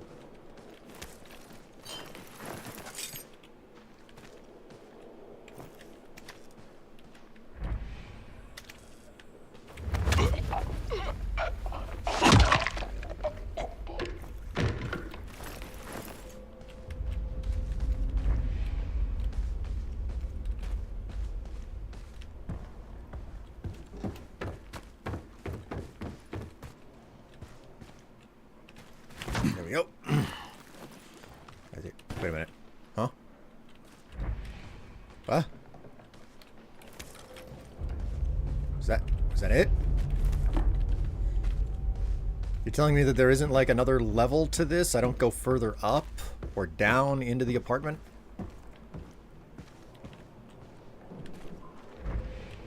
You gotta be kidding me. Wait a minute. Was there a... Yeah, okay, there was another one in here. We go up a level again. God, it's nasty hot all over. I mean, I had a story about this.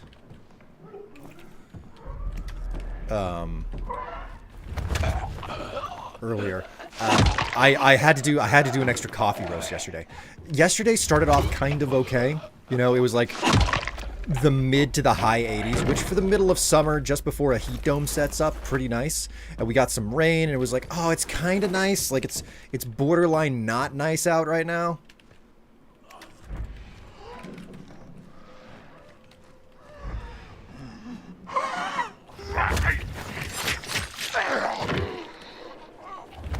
So, I was like, okay, this is the coolest it's going to be for a while. I am going to do my coffee roast right now, okay? So, I set up and I do a big, long roast, like a really big, long roast. And what results is I don't realize that like the lower temperature, but with the higher humidity from the rain, is just utterly unbearably awful. It is just absolutely terrible. So what was supposed to be a simple and easy thing to do turned out to be more grueling. So I have to do 4 separate roasts to get everything in, okay? And halfway through the second roast, I am just standing there outside in front of this hot plate, you know, stirring the coffee beans. And I feel a bead of sweat form on the back of my neck, okay? So it's a bead of sweat on the back of my neck. I feel it form. It starts to go down my back, through past my shoulder blades, or between my shoulder blades, down the small of my back, somehow misses the waistband of my shorts, goes straight down into my pants between my butt cheeks, and finally catches somewhere in my underwear. And I'm just like, that was a not altogether wonderful sensation. I think I had better cool myself. Like, I'm gonna finish this roast, and then I think I had better cool myself before I start the next one. So like 15 minutes later, I get into the house. Like, I put the coffee beans where they belong to cool off and everything. And then I walk over to the, I walk over to the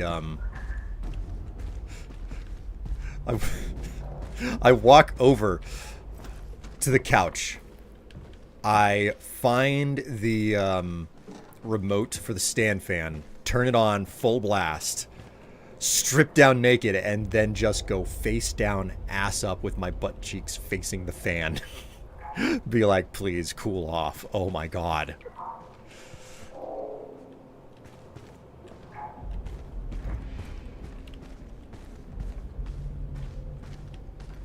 There you are. Okay, this is how we go further. Wednesday was an absolutely gorgeous 73. Ah, the butt crack sweat. Yes. Then I went to visit my parents for the weekend, and it's 100 degrees every day we'd be here. Jeebus creepus. That is not cool.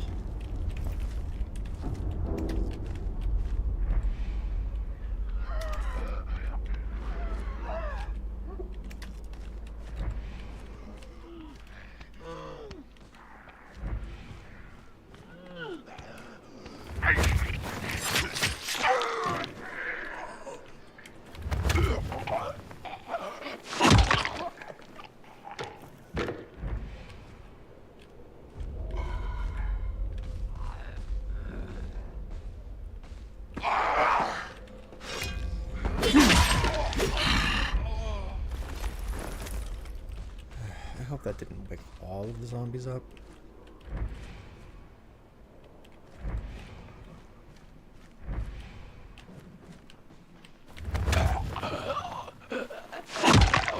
Did Tev see you do that?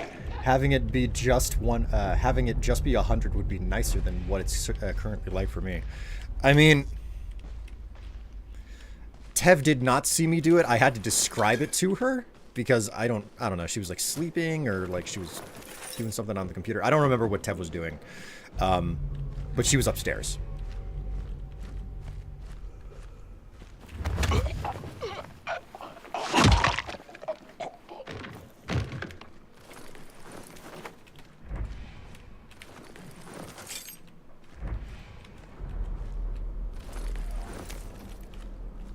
Okay, so that's probably the vent to advance myself further through the dungeon.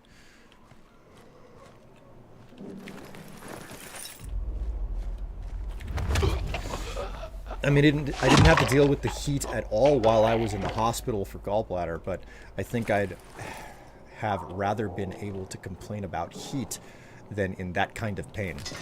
Now, you see, my understanding is that like, whenever it happened to my mom, my understanding was that there wasn't really a whole bunch of any pain involved because of the I'm supposing it was morphine that they gave her for pain while she was in the hospital.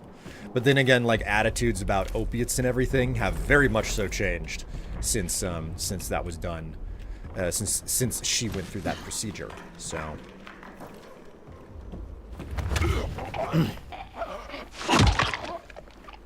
I feel like she would have died laughing if she had seen you go through that. Well, I mean, the best part is that, like, it would have kept going if I hadn't worn... If I hadn't been wearing a thong, okay? Like, it was specifically the thong strap between my butt cheeks that stopped the bead of sweat. Like, it would have just continued traveling between my cheeks and then probably down my leg if I hadn't been wearing a thong. So...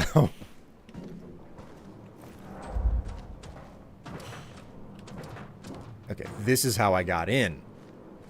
And I somehow missed one of the zombs that was hanging out, or, you know, sitting and groaning.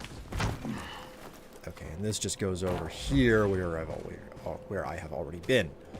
Okay, cool. Okay, so this is the exit then.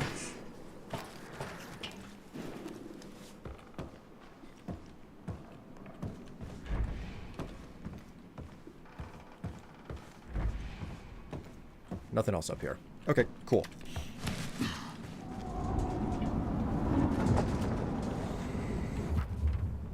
I mean, whenever I did message her about what I had to do, her response was, oh, bending over, are we? And I said, it's because of sweat. My ass is so sweaty. And her response was, oh, the perfect lube.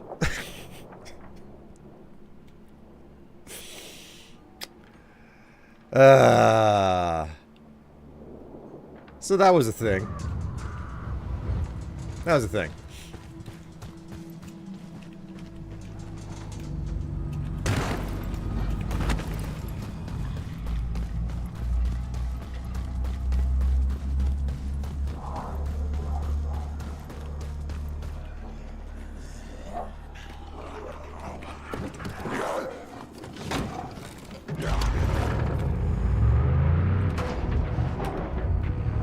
Three-point turn. Oh, nope. There we go. There we go. Okay. Hello, Ratchet.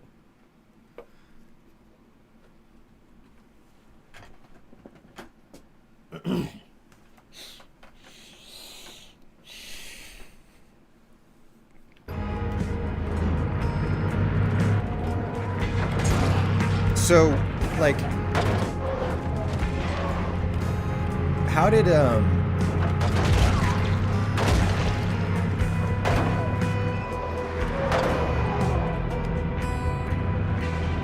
how did having your gallbladder taken out, like, go down?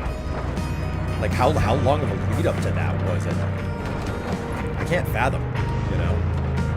I've never actually gone under the knife for anything medical. The most I get is like a routine colonoscopy because of my condition. I've been having that one of those fun times since my late 20s, so.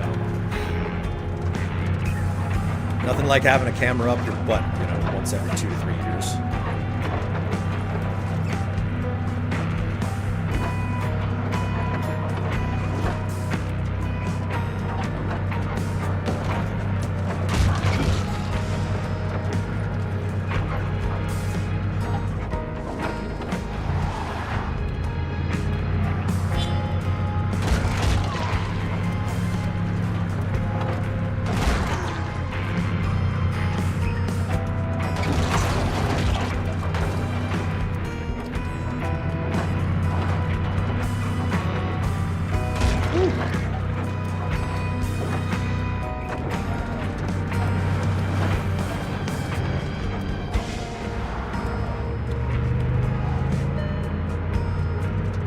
Low fuel already, but I gassed you up before coming out here.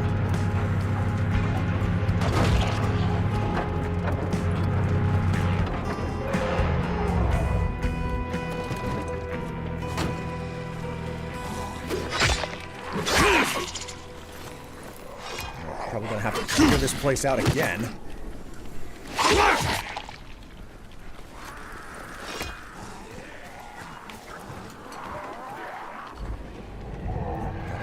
again.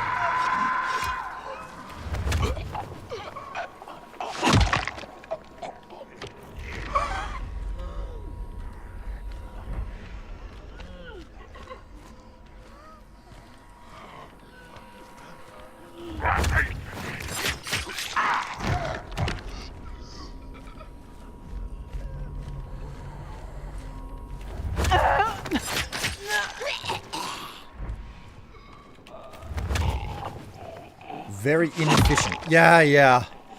That's one of the problems.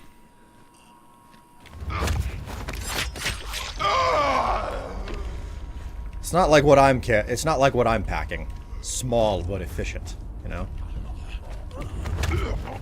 It's an important detail. Wake up, asshole. At least I can reap the rewards of going through the dungeon so quickly again. Or something close to it. I get the feeling that the dungeons don't respawn that fast in this game.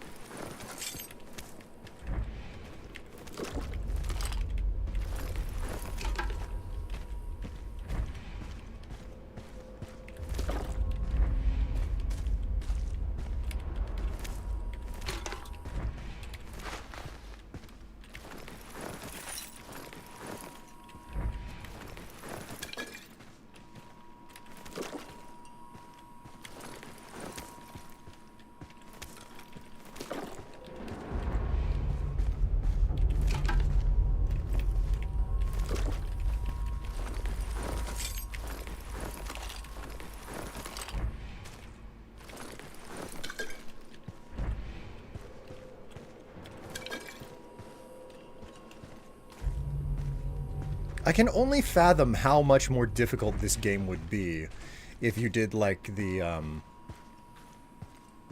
rebuilding thing, because that's a feature in this game. You can rebuild the world, but it also means that the world does not regenerate. Have you upgraded the UV or the grappling yet? I have upgraded the UV as far as I was able to upgrade it for a time. I can probably upgrade it again because I've unlocked the next level of like pages.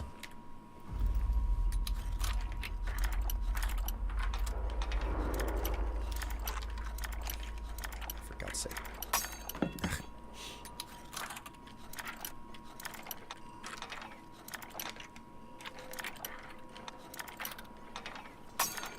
Ay. I haven't visited a workbench in a little bit, so I'm gonna have to tackle that in short order.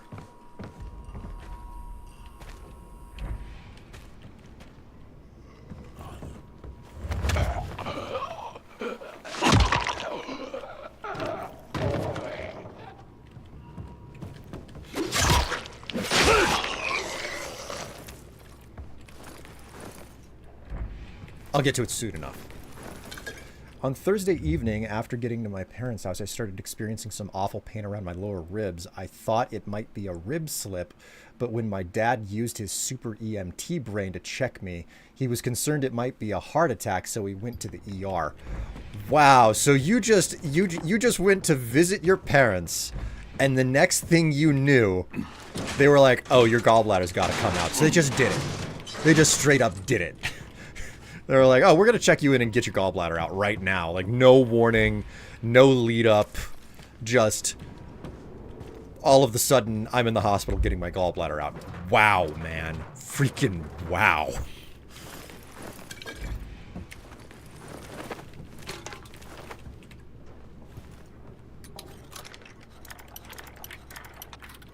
That is a hell of a progression.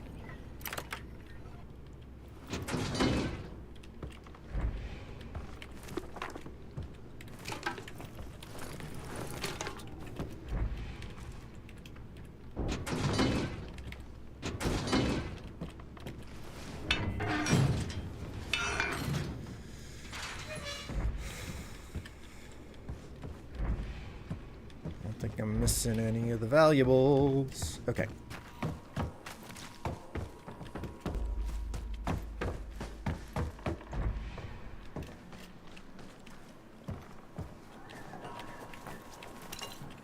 The fuck?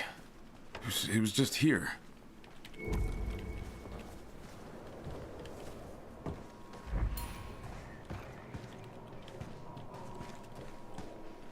What the hell?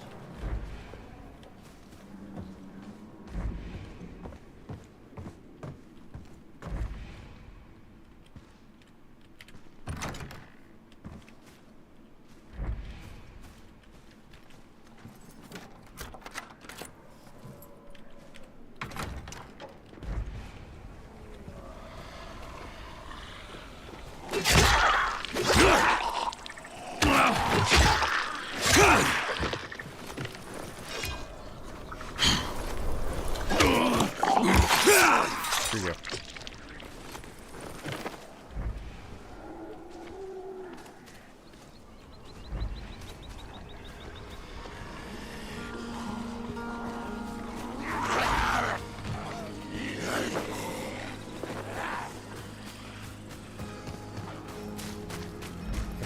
Let's just go do the grave thing, yeah? Should be out back somewhere?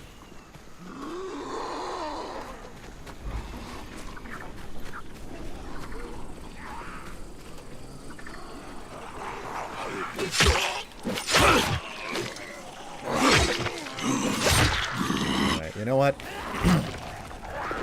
We'll do this the old-fashioned way.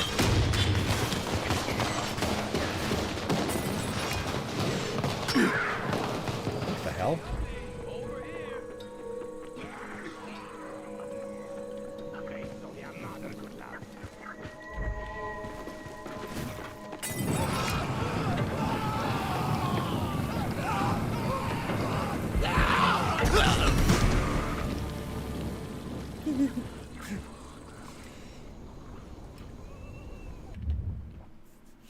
I got a whole bunch of attention while they figured out if my heart was trying to kill me. Very quickly, I figured I wasn't dying, but also that my gallbladder wasn't okay. So I was in the hospital all night, and then about half the day until they got to my turn on the table. Then they kept me for observation until about 8 because my oxygen kept dropping when I went to sleep. Oh, lovely. Is this like your opportunity to discover that you've got like sleep apnea? Why is your oxygen dropping whenever you go to sleep? It looks like sleep apnea. Oh, great. Okay, so just another wonderful thing on the pile. I guess I need a CPAP now or something.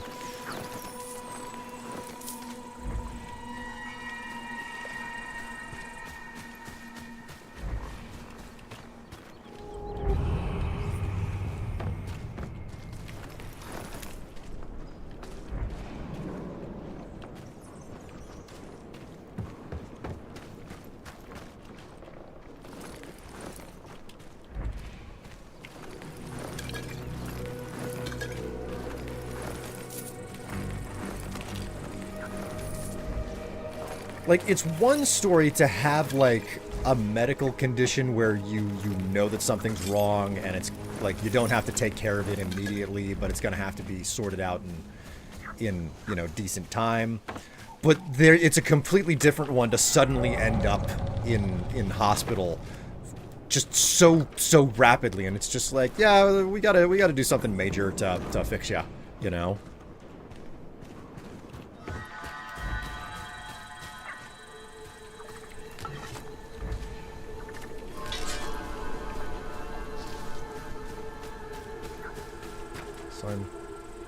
Oh.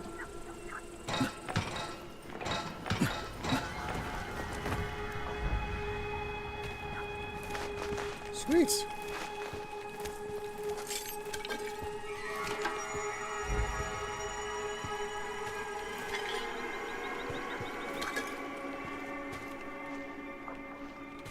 Unexpected rewards.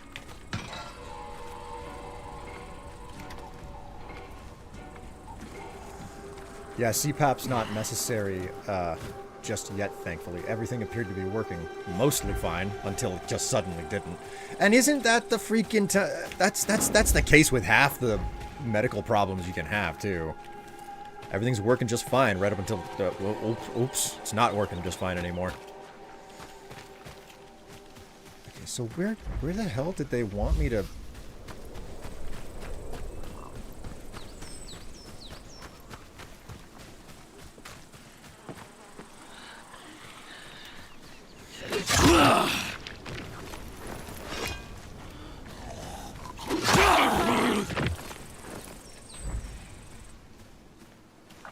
I'm inside of the objective area. Okay, wait a minute. Journal. Come here. Okay. Find the grave in the backyard. A memento of Relay's husband left behind in their old house in the village. Well...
You know what?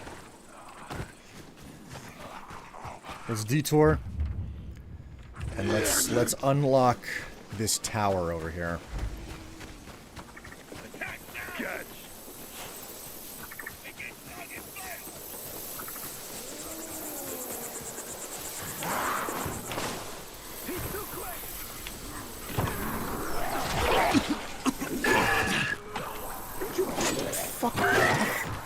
What the fuck, man?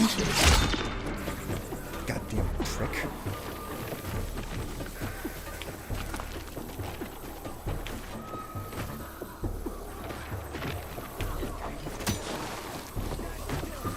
Okay, well, that didn't work the way I thought it would. God damn it.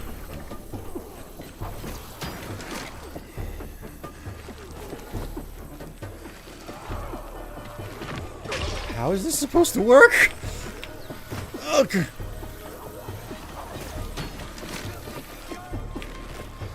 Whoa! I don't understand how this is supposed to work.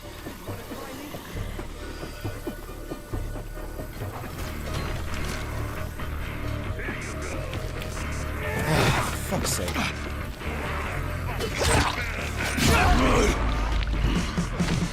You know what? Fuck this shit.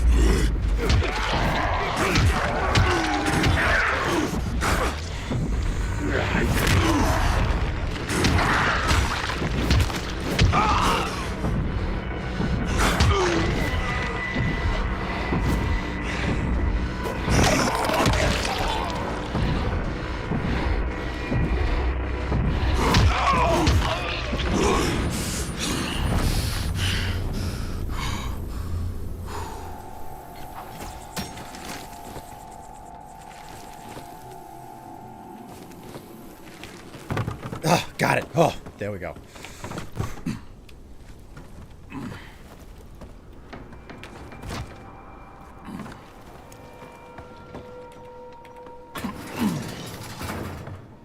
You think I need new glasses? What makes you think that I need new glasses?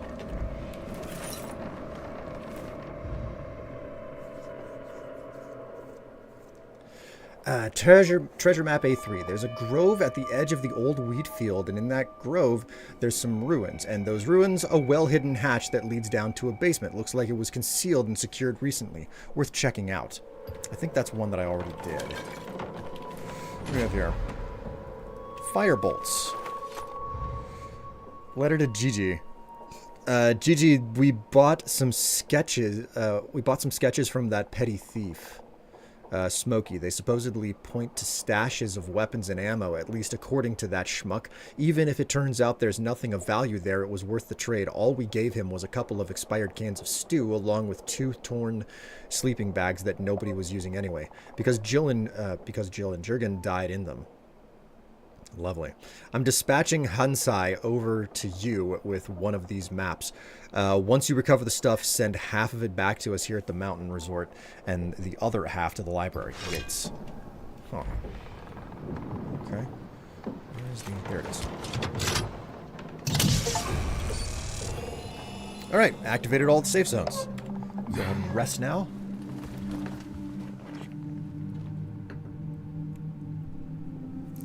How you doing there, Master Rab? Greetings and welcome to the stream.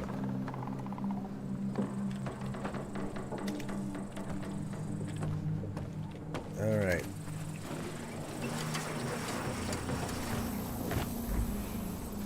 Is the loot still underneath me, or is it all despawned? Ugh, what a waste of a beast mode.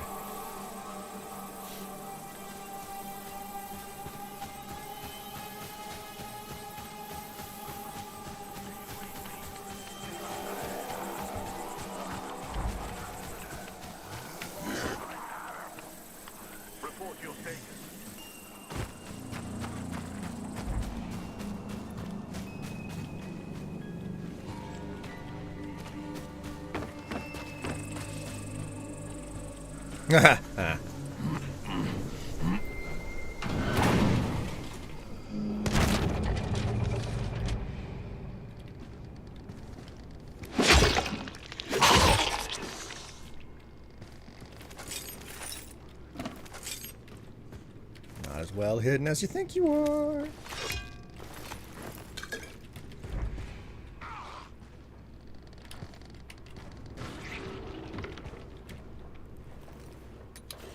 I'm doing pretty well, Master Rab. What the fuck? Where the hell did you come from?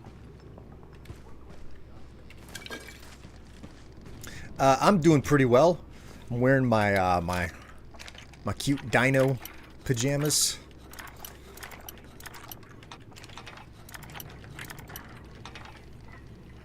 Making me feel all right. You have homegrown tomatoes. I guess the major question is, were you the one that grew the tomatoes, or was it somebody else?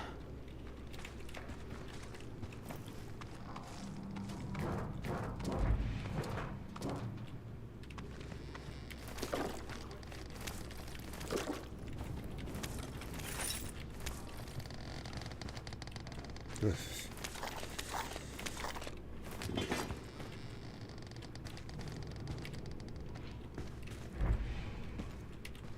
Oh, okay, so the basement doesn't lead to them.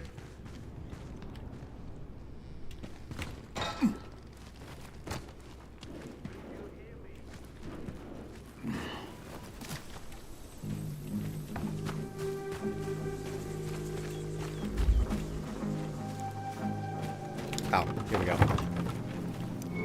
Yes, I better see what... Everyone, get to cover!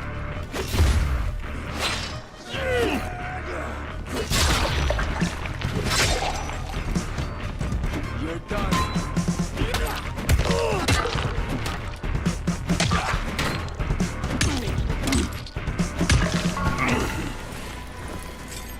They took my stuff. What else was I supposed to do?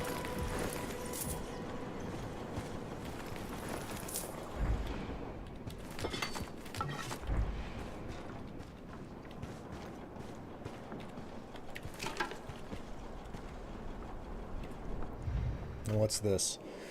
Note from Teeth. The case is straightforward. The boss is sending you on a job. He negotiated a sketch from Smokey, which clearly indicates that there's loot to be found in a shack on the edge of the swamp. It's supposedly enough to keep us alive for another month or two. Take Rob and Rab with you. Head to the shack and scram jam and scram jam. Anything you might need, put it in the backpacks. Our crowning jewel, though, rests in the safe. If the code ain't right, figure out another way to open it, or else the boss will smash it with your empty heads. Wow.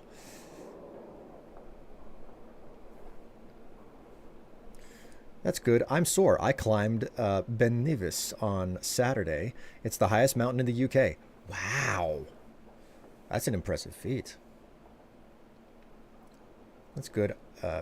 My cousin grew them, and my cousin grew the tomatoes and brought them over when he visited his parents this last week. That's pretty nice. 30 pounds of tomatoes. Oh my god, that's a lot. Loaf. I have showered and I feel human. Hell yeah, bunny loaf. What's this? Amelia was over at Jenna's again. That thing that Iris is cropping... that thing about Iris is cropping up like a boomerang. We need to address it once and for all. I've marked the spot as B3. The house is boarded up, but you might be able to find a way in through the upper floor, eh? The loot secured in a small home safe, 2176. Iris's condition is worsening, so there's a chance the code might not work. Bring wheels if you need to transport the whole safe. Jenna's gonna crack it open in our caves one way or another.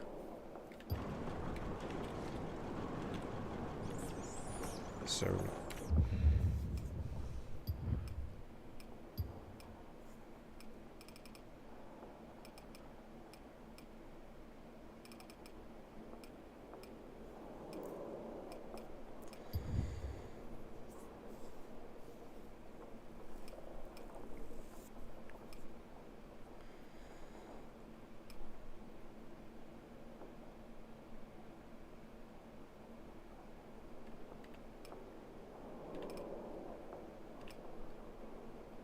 $27,600. Okay, so 27,600. Okay.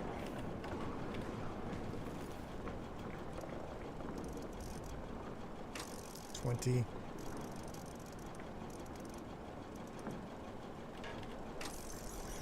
$7,600. Okay, so one of these was good. Gotcha. Still need to put flowers on Henry's grave.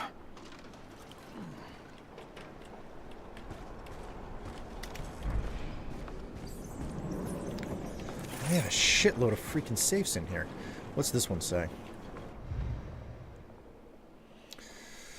274 opened. Not working. Check. My god.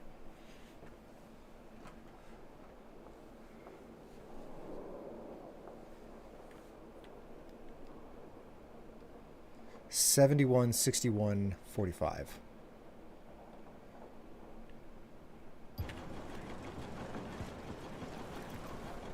So I guess 71, 61, 45. Nice.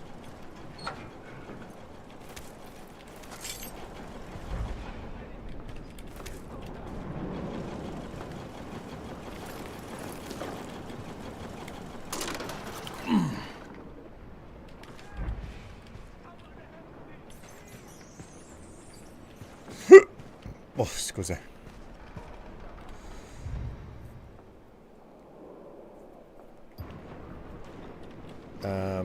Okay, so what was it? Collectibles, treasure hunts.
I literally just had a document that was underneath this. And I think it said what the number was supposed to be on it, but I did not commit it to memory. God damn it.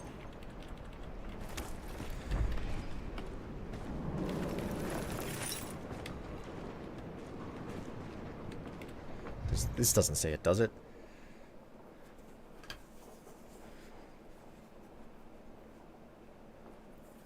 Crowning jewel, though, rests in the safe. The code ain't right. Figure out another way to open it. Shit. I don't know. Try it again. 26-7. 20.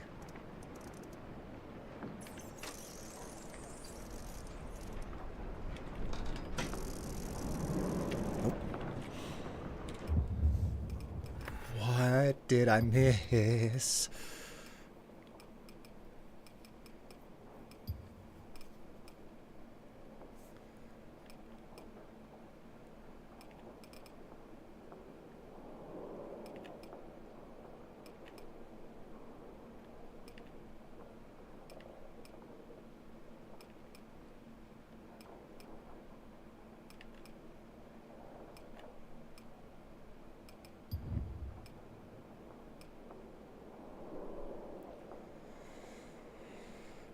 Reminder to self. Past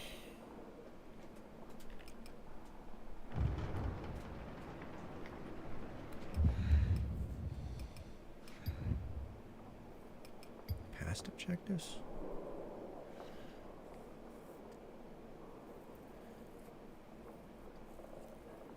I searched Iris's old house, found that her music box was locked in a safe there. Get Iris's and Henry's house. Shit, man. Shit. Go ahead and pair this bad boy.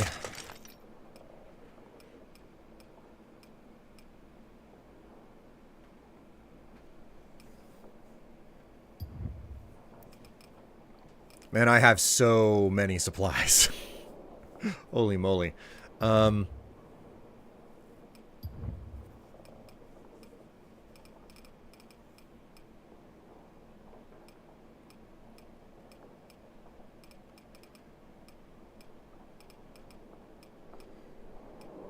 Nope.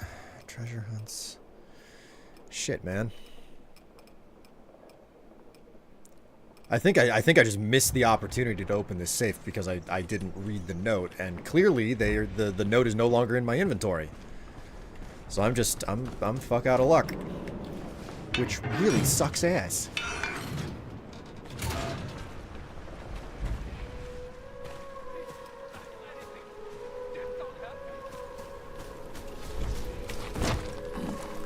Ooh la la.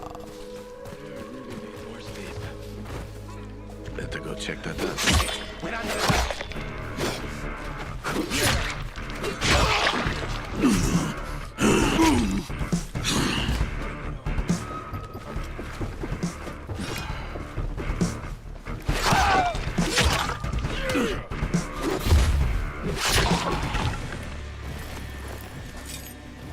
Hey, thank you so much for that subscription there, Tatsu.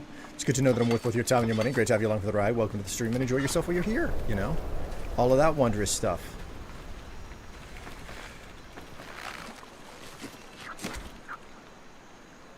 I can't believe you found me. Thank you.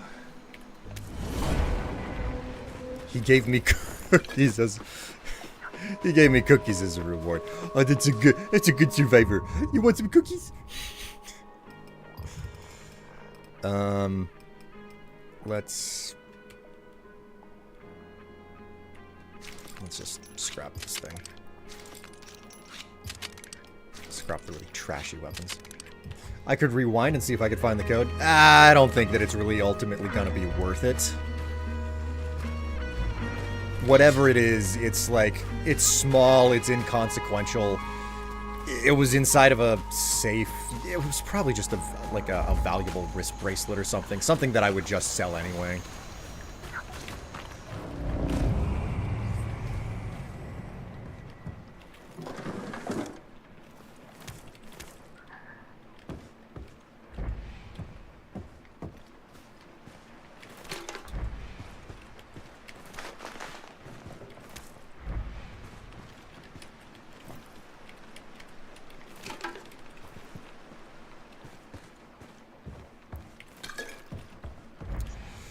I'm a loot goblin, okay? I'm an utter... Whoops. I'm a loot goblin. I like looting everything, but looting everything is not ultimately necessary. It just kind of kills me a little bit on the inside whenever I can't. And I've left the area already, so for certain...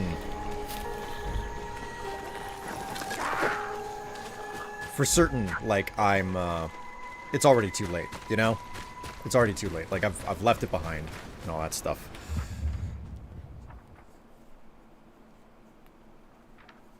I know you are, and so am I. Well, at least we have an understanding.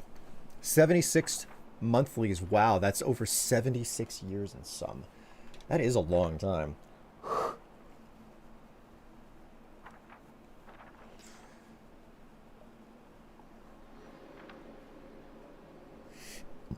Man, heat's starting to build in here.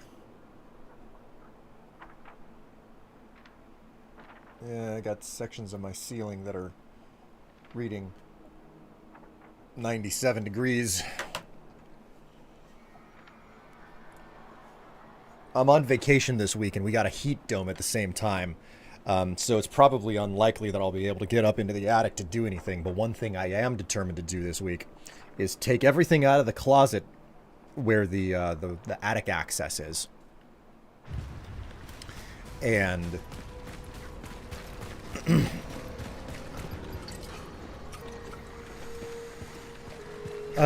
at least take a look up there and see what on earth I'm dealing with. Even if it's not a, like, crawl around type of look. It's just like a, okay, I like my head is inside of the space and I can look around.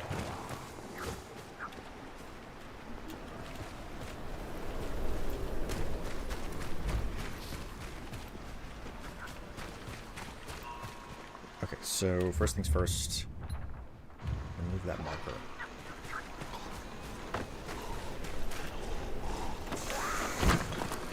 You think that this will work because it's raining? The chances are that setting off a firebomb. No, that's not what I meant to do. Why the fuck did the game swap out to the goddamn grappling hook?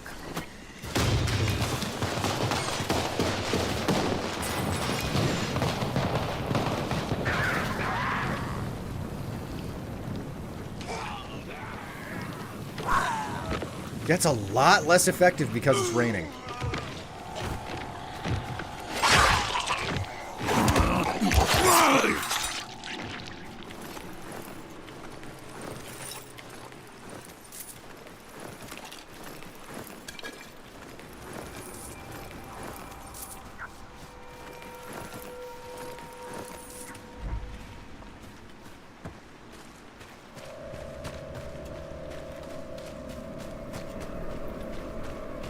So the grave is probably over here.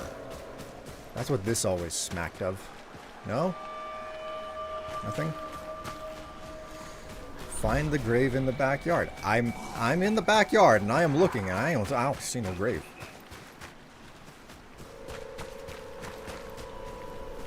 Do you see a grave? I don't see a grave.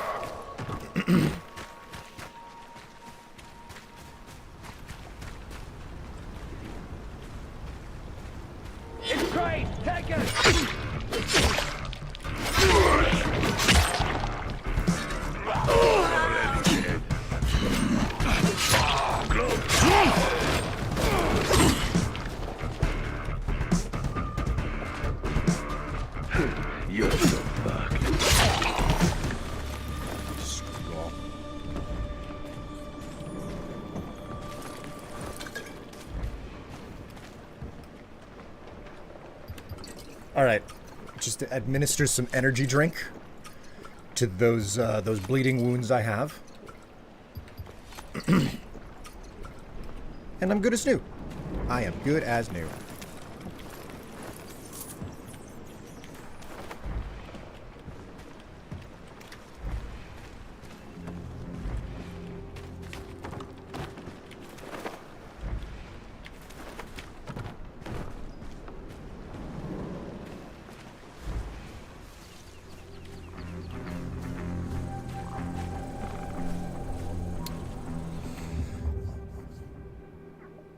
Okay.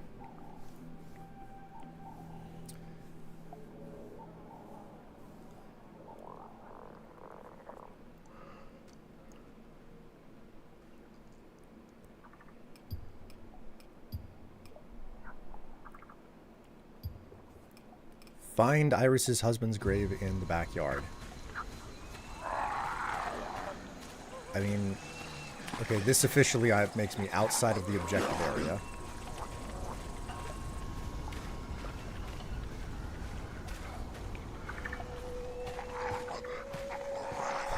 What the hell am I missing here?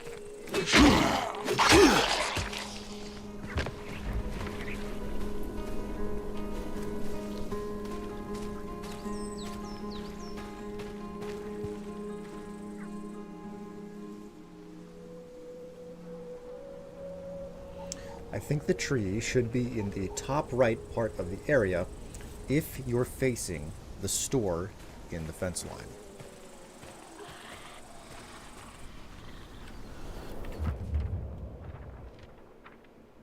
So you mean like right here?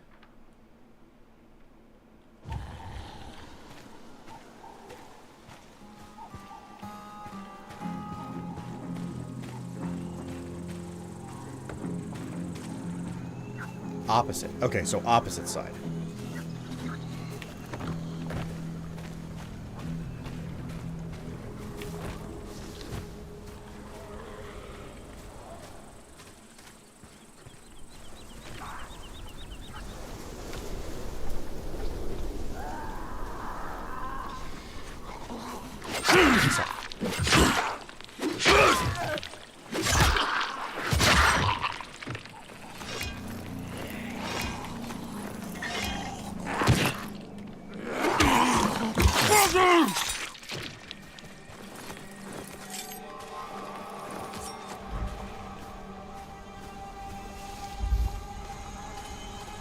Oh, okay. I'm out of the. I'm out of the search area.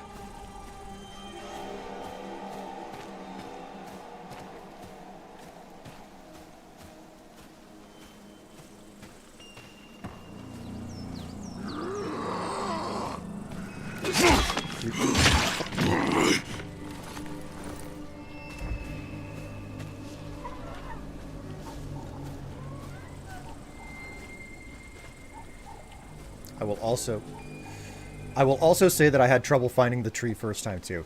Stop. Okay, I want to make something clear to you, Cortex. You cannot just tell me to stop because there is a 30-second delay on the stream.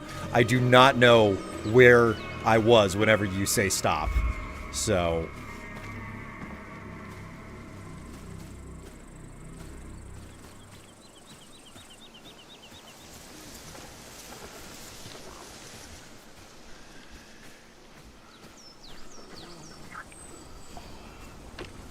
follow the wooden fence. The wooden fence. Alright. Let's find the wooden fence. Following the wooden fence.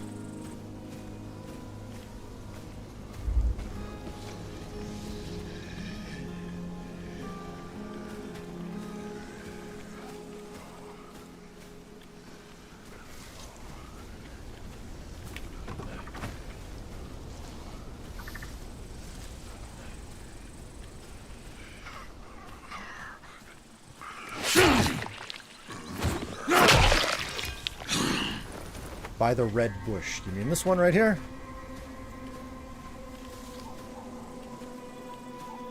There's one right... Oh, Jesus, man. Talk about fucking hiding this shit.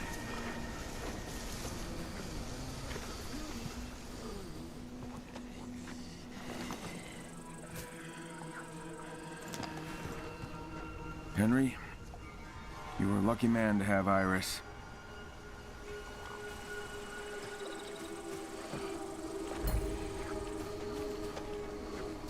Yeah, the Jeebus criminy.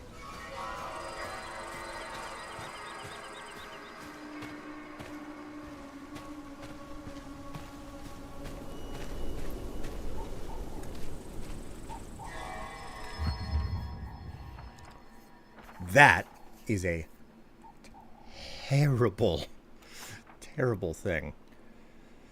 What do we got here?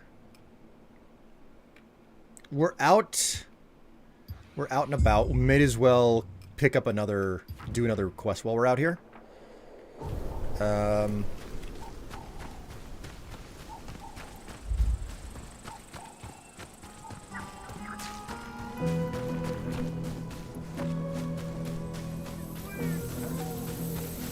What the hell was that? Hello? Now, get him!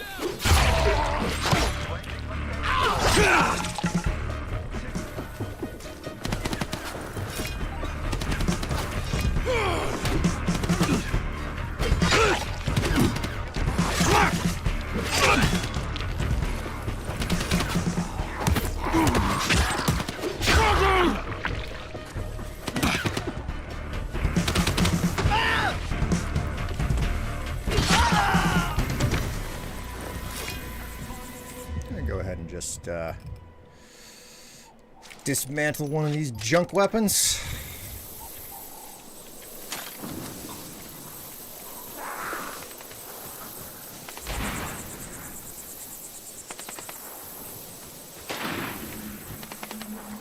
Man, somebody's going crazy with guns over there.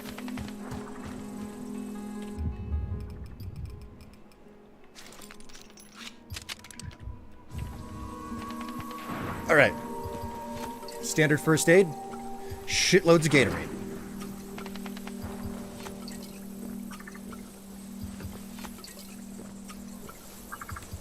See this? Dump all of that right into my system. What do we got here? Master Rab, thank you very much for the exploded version of my coffee emote. Obviously, you're missing the grave.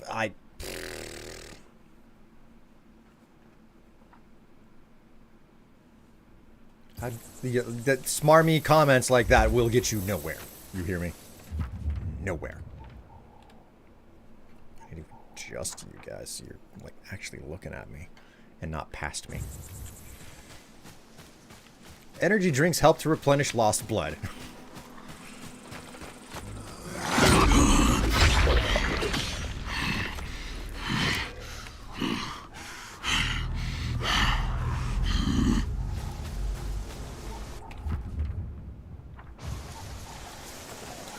Back this way.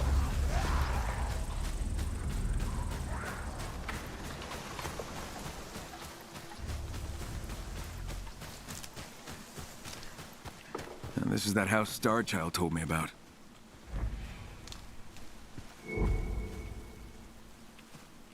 Keep away.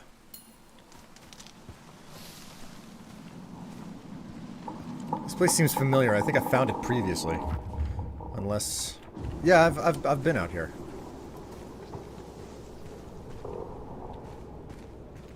Oh, that's not a good sign.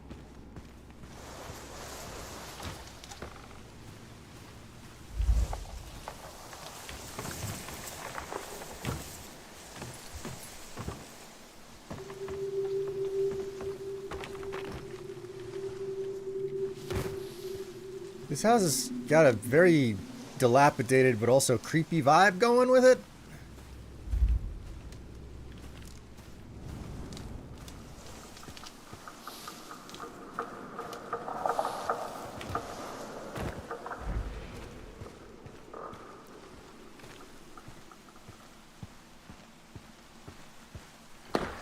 With that many tags under the keep away, I'm gonna say no one listened to it either. Oh, look at your body. It's covered in just tons of tattoos of the word keep away. You're a walking red flag, and I don't think I've ever been more turned on in my life.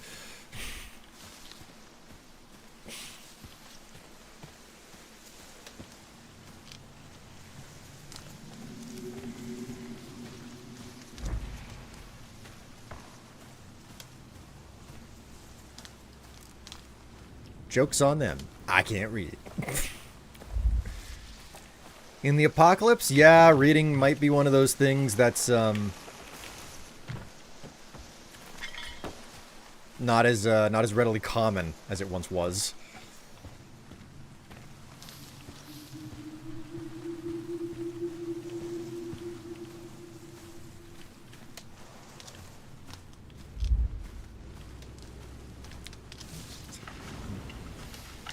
This has to be a situation where it's like, yeah, you don't get in through the doors.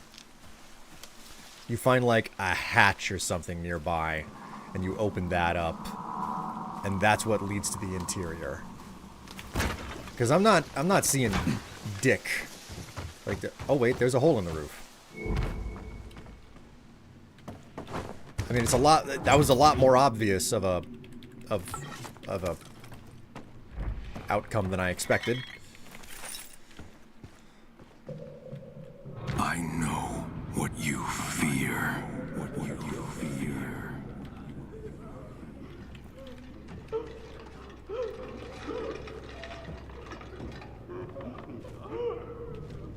Yeah, he's probably gonna have flashbacks to some of the shit that he dealt with in Haran.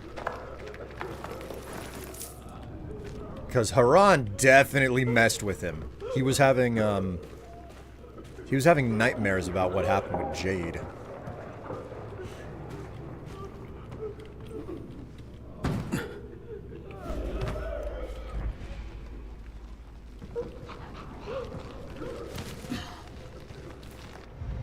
This scribbled message: hope is lost, we'll all perish. Our humanity was taken from us when we were turned into monsters.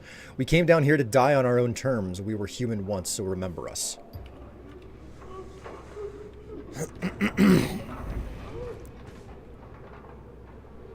Whew, wee. Oh, they've all got names. Oh, that's fucking dark.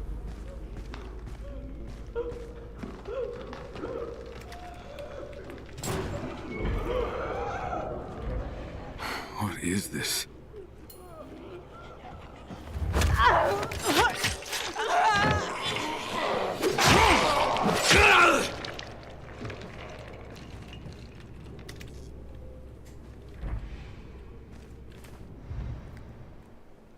We came down here without screams, with our eyes lowered, with the belief that we were doing what had to be done. We sit in darkness listening to our own breaths. Who will turn first? Who will kill first? We fled from a nightmare only to end up in this hell. It's beautiful. The warmth will embrace me. A flash of light will shield us all. Will shield us, all of us. Us, not me. Us. Light. So much light. Do they still think of us up there? I don't know why I'm even writing this, but I have to. May at least these words remain after me. Reminders of the fall.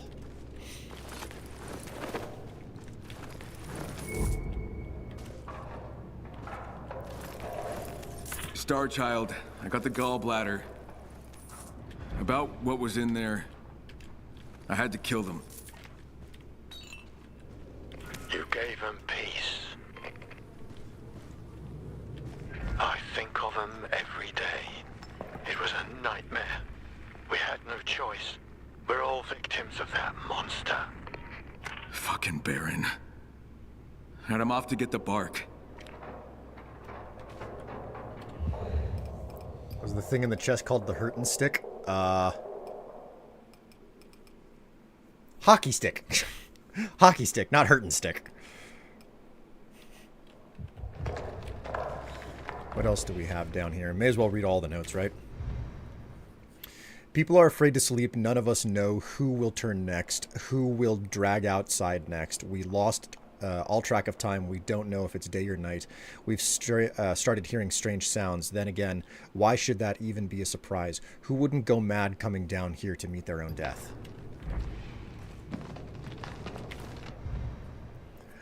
We have nothing left, not even the sky. We have no future. We don't talk much. We remain silent. What is there to talk about anyway? Only 5 of us left. We keep dreaming the same thing. Rick's voice. How is that possible? God, what is happening to us?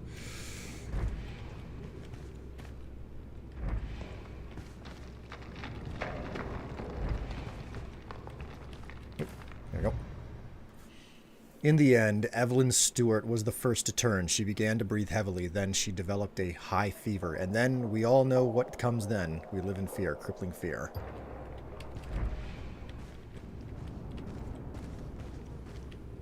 Unpleasant. That is the only way to phrase it. Unfucking pleasant.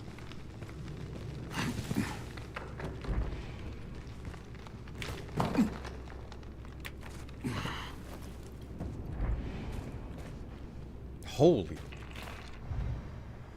Message from Lydia. You left us as you all intended, humanely. Message from Martha. Son, I can't live without you. Message from Rick. Will avenge you all. Message from Benjamin. I think of you every day. Message from Sven. I couldn't go down with you, and I'll never forgive myself for that. Message from Peter. The world goes on as if nothing happened, as if lives weren't lost here. It's just not fair. Message from Jenna. I miss you. You gave me everything and took the sunshine with you.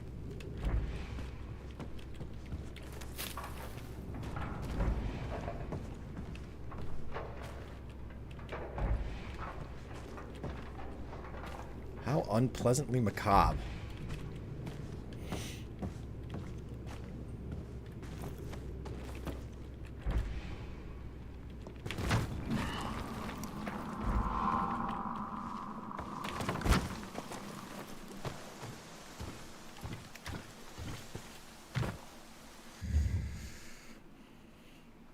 Well, technically it's both a hockey stick and a hurtin' stick. Fair enough. Fair enough, Cortex. Very tragic. Yeah, I mean, there are moments in this game. Like, it's a zombie game, right? Which means most of it is just, you know, slaying zombies. But occasionally, you know, the humanity peeks through. And it's like, yeah, this is a horrifying thing. And it'll royally fuck people up, you know?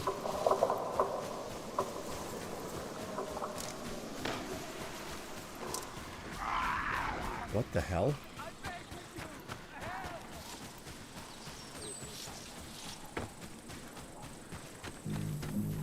First aid.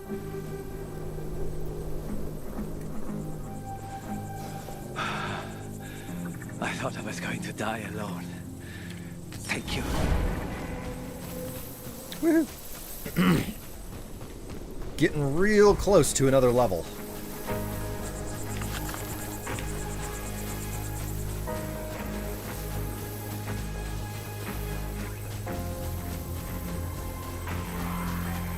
You know what I haven't done in a hot minute? Let's head for the groundskeeper's house. I need to visit a vendor, sell some stuff off, and also upgrade some of my blueprints. Because I've been doing the hard work, you know.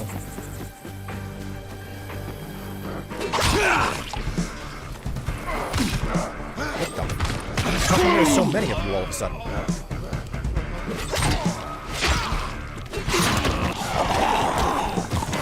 God damn!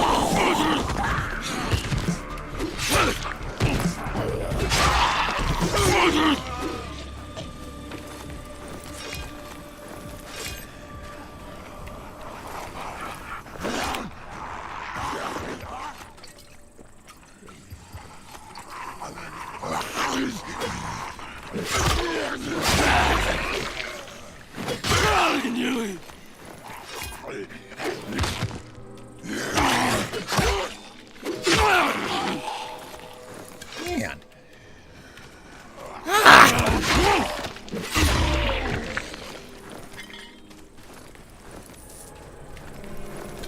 It's like the game is spawning them right on top of me.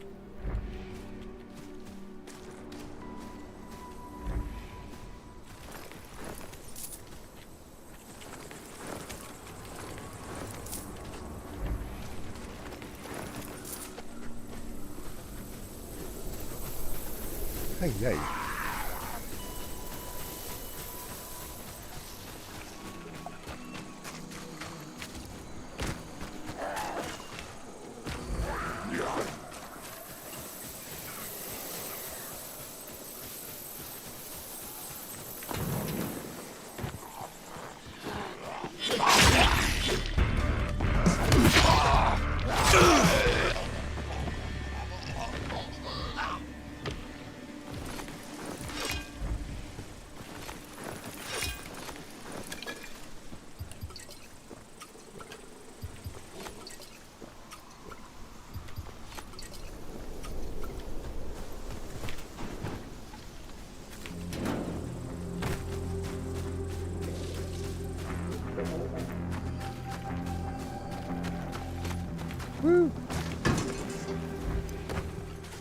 All right, the groundskeeper's house. Who would have ever thought that this would be a safe place?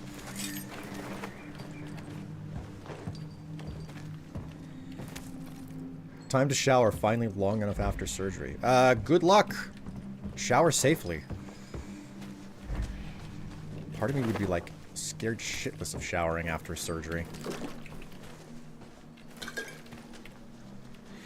Alright, my friend, we will sell you all of the valuables. And next, we will sell you basically any type of weapon that I currently am in possession of.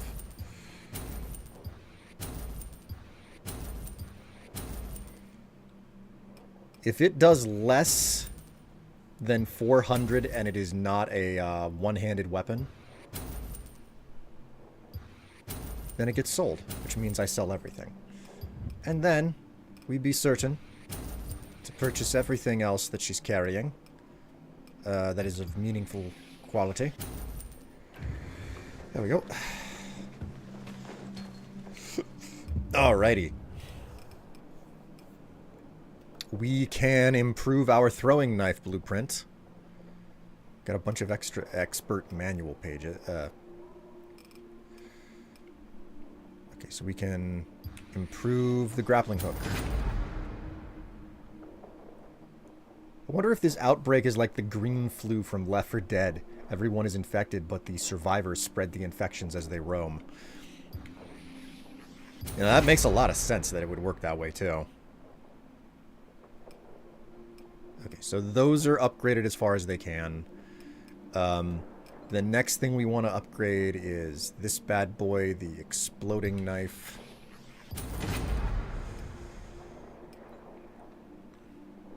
Then we want to upgrade the throwing knife. It doesn't really matter all that much, but because I'm never actually using throwing knives to upgrade anything. Well, I'm never actually using throwing knives as throwing knives. We'll do Molotovs next, because I'm using those on a regular basis. Hello, Joe. How you doing? Greetings and welcome to the stream. I see you over there on the YouTube side of things. I think I just managed to catch your message not too terribly long after you sent it. I don't get a lot of people chatting over on the YouTube side. It's good to see someone hanging around. All right, we also need to upgrade the bandages.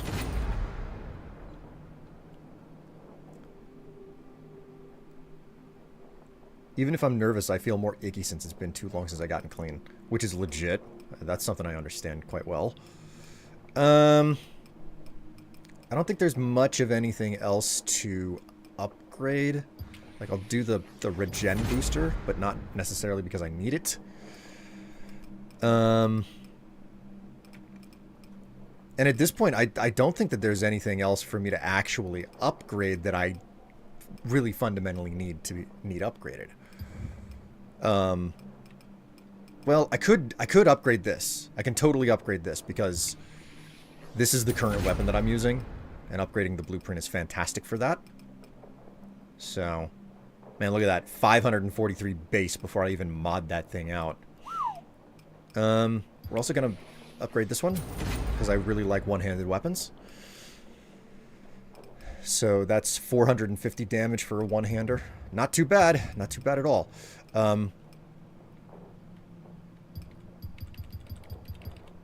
Make 20 more lockpicks. Just bought Outer Worlds on PS5 2 days ago. Is it Outer Worlds or Outer Worlds 2? Because I think the first Outer World... Was the first Outer Worlds ever actually published to the PS5? I know that it was like a PS4 Xbox One. Was it? God, the Microsoft naming convention confuses the crap out of me. Okay. The first one. I did not know that they ported that game over to the PlayStation 5. Or is it a PS4 game that's just working on the PS5? Because I know the backwards compatibility is a whole lot more... It's a lot more immediate these days compared to how it used to be. Upgrade the grenade. I'm just gonna like upgrade because like non-stop.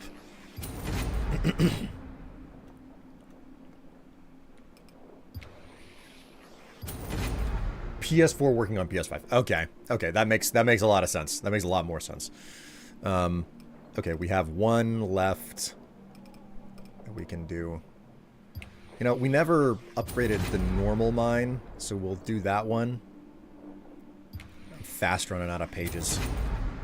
I'm gonna have to spend some time just, like, looting generic locations.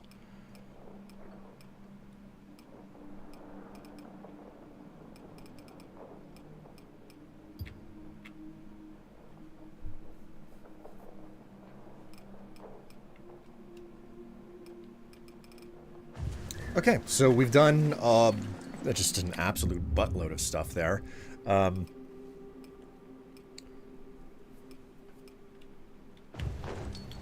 Wait, the grappling hook. The grappling hook is already fully upgraded. I already did that. Grappling hook is all the way.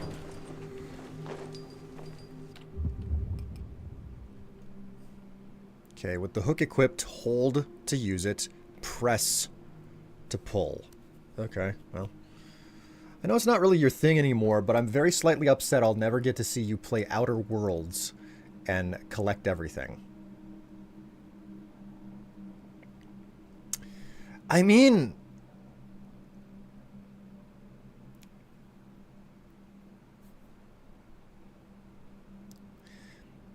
the first game had a decent story. I liked the story of the Outer Worlds 1.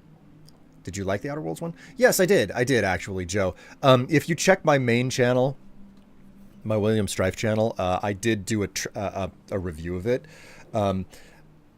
Ultimately, like, the super short version of my opinion of the first Outer Worlds is basically the fact that it's got a very effective story, which frustrates because of the fact that there is no big evil face to fight against.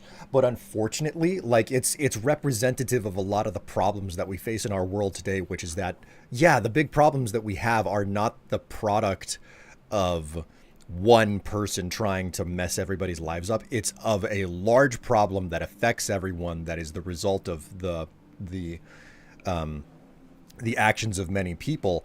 And how do you fight something that is the problem of the actions of many people? Like, it is more about fighting an entrenched system that is actively harming people because it's trying to maintain its own existence, rather than it is about an evil mustache twirling enemy who wants to, you know, end the world. There's no big enemy who wants to end the world. It's just a situation of, well, this is the system that we have, and it makes a bunch of people very, very happy. But the system itself is, like, kind of causing huge amounts of problems that's going to result in the end of, you know, the end of the way that we, our current system of existence. Like, the existing societal organization, the structure that exists and how, you know, everybody's doing business and everything is at its end of life, and it's changing paradigms of how the society needs to change.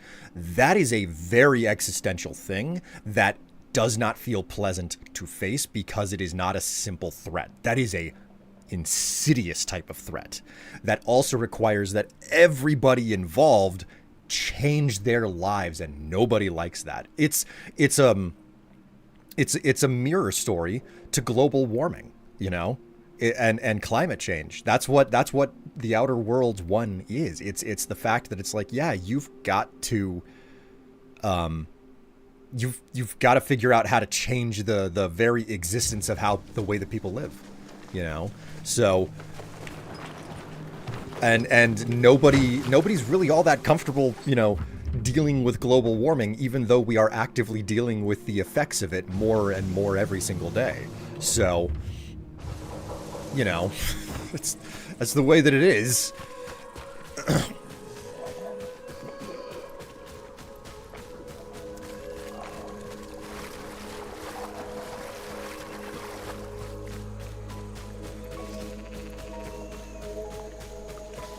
It'd be nice if I had a car, like, right next to me every single time I left the safe house, but it's not the case with every safe house.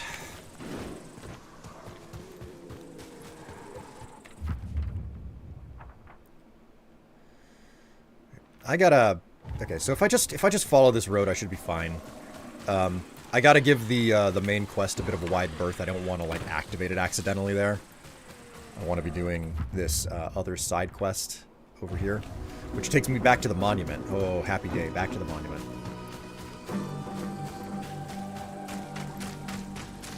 So like overall, that first Outer Worlds game, I love it. I love it because it is very carefully and cautiously and intentionally designed in its writing. And that's what makes the game so great. But the very thing that makes it so good is the exact thing that makes it kind of frustrating as a narrative, because, you know, the hero's quest, you know, the blacksmith's journey, is really, really popular and continues to be used as a storytelling mechanic for really good reasons. You know, someone of humble origins comes out and they find the big mean guy, and they beat the big mean guy and grow in the process of getting that done. So okay, we can go straight for the main quest marker now. During the FIFA 2026 World Cup, it was interesting to hear the mainstream media talk more candidly about global warming because it affected the soccer. I mean, that's just it. People don't want to imagine, you know, world-changing tectonic alterations in the way that we live. You know, the world is too big for one person to change. But you know what? You don't understand how many people there are on the planet. You really don't understand how many people there are on the planet.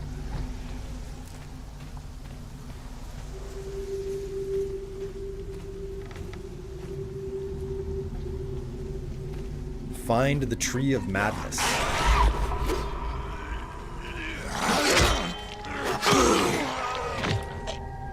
Why do I feel like I'm getting a little bit high over here?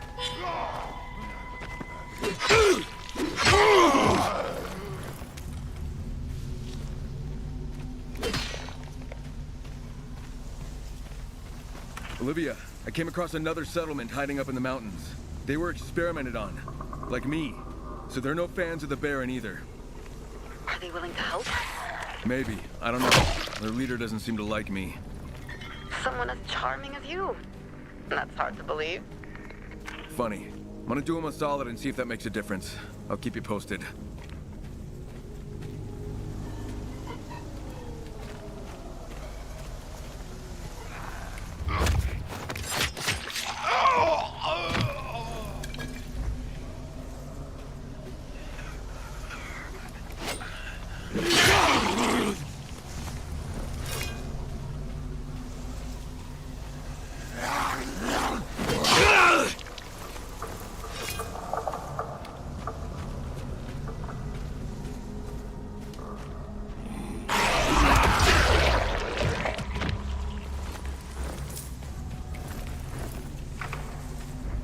I can only fathom how creepy this would be if I was doing it at night.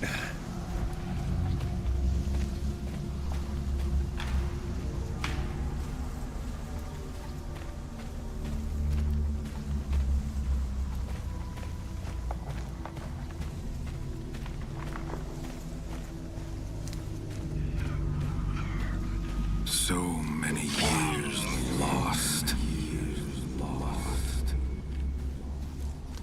Damn.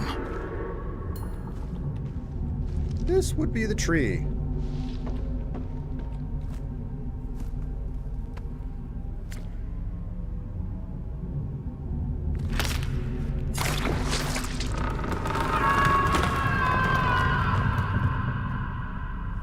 What the fuck?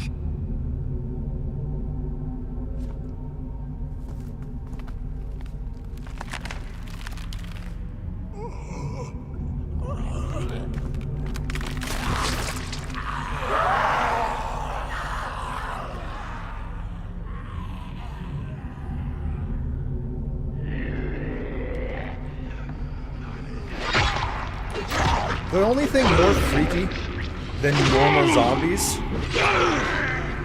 coming to attack you would by far be normal zombies suddenly stopping and talking to you. Like that would legitimately change the entire math around just like infinitely slaying zombies left, right, and center. Did you attack?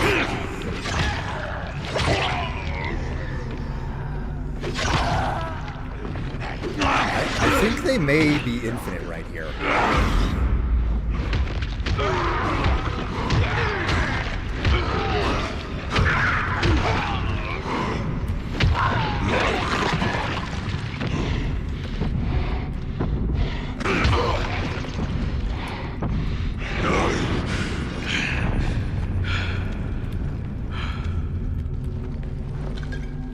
Lay upon the tree of woe.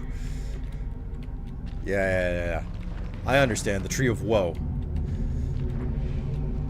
It's that one really, really hot, like, song lyric.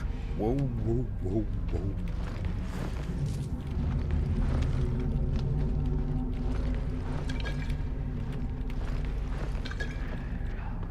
Yeah, as long as I'm standing up here, I think they don't stop spawning. Alright.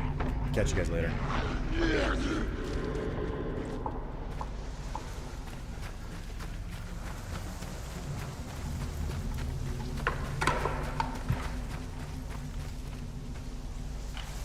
Well, that was unpleasant. Quite unpleasant. Okay, if I'm not mistaken, this is just gonna take me back to... Yeah, I just have to head back to the caves now. Whoa, I can't span that. I can't spell that word. Just shaking my head.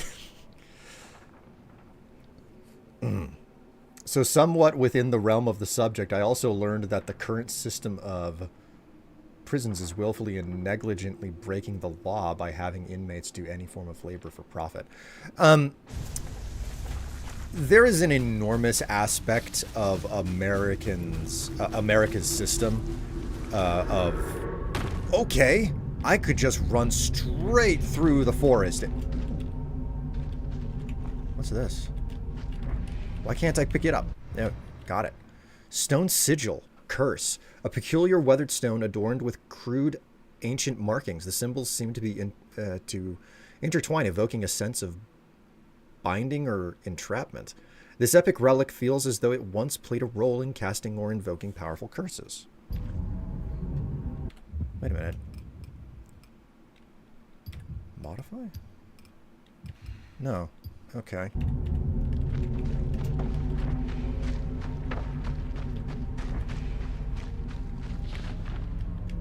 Yeah.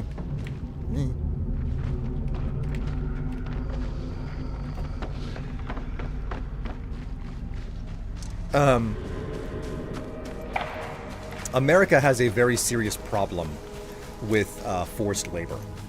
I don't remember which amendment basically freed the slaves, but it very specifically said, you know, we're doing away with slavery. But if you've been put into Forgot the prison, bark, but what the hell was up with that tree? Not entirely sure myself. The virus evolves, adapts. Seems the infected go there to die off, but I have no idea why. The fucking tree screamed. What can I say? That tree's unusual, same with the bark. It reacts with our virus. You'll see for yourself. Okay, just go through the tunnel. But... Okay, I have everything. What now? Head over to the national park. There's this narrow gap between two walls of rock. Go through it. We'll be safe there. Safe? Yeah, I use the spot to grow stuff I can't grow in the cave. I know it well. I'll be waiting for you.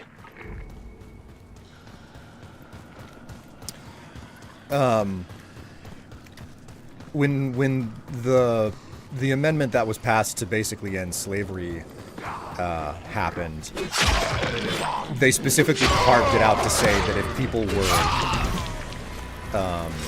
imprisoned, they could still be used for forced labor. Which, you know, I could never imagine that it would suddenly, you know, link the freed slaves with the ability to I could never imagine that if you made that specific carve out when eliminating slavery, that you might decide that the people who are now free, you should come up with a way to turn them into prisoners so that you can keep using them for free labor, you know? And not like putting those two things right next to each other may have that type of a result.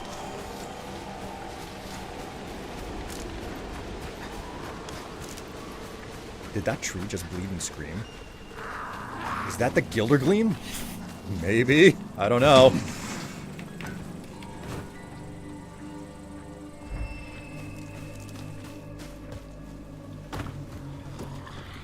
Alright, is it got me? No, okay, we're gonna go back to the cave. I was going in the right direction initially, and then I got distracted in the wrong direction.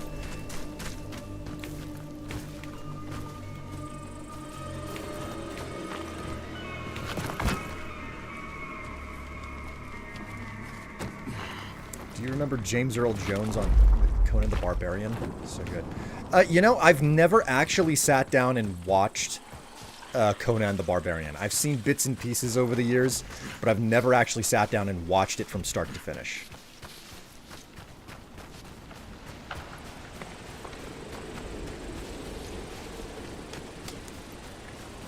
The 14th Amendment? I think I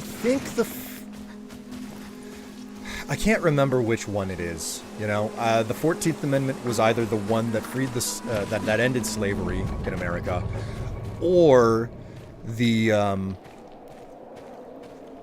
14th Amendment is the one that establishes that you can the presidency is limited to 2 terms of 4 years apiece. I don't remember. Honestly, I should know the amendments to the Constitution better, but... Alright, so we've retrieved all of the stuff for what's-her-face here. Go ahead and just turn it in. How is she? Still with us. Iris, honey, look what we've brought for you. That tune was our first dance as a married couple. Thank you, Amelia. Thank Kyle. He brought it from your house. He placed flowers on Henry's grave, too.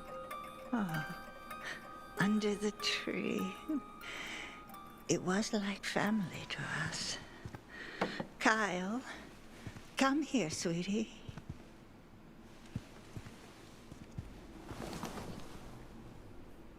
Is my garden still as beautiful as I remember?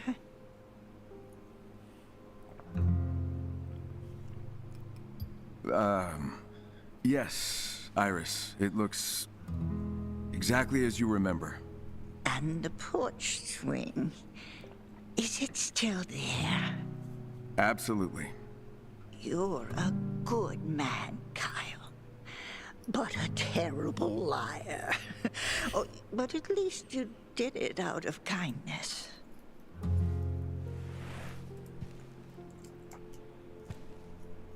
She was like family to me. Cared for me after they took my parents. Raised me. I could always count on her. And now... Thank you, Kyle.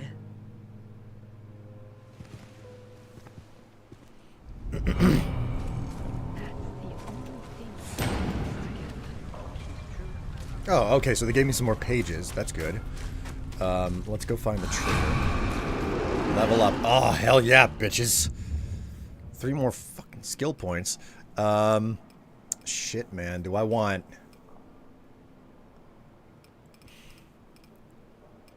Let's get the camouflage. The camouflage was so good. So good back in the day.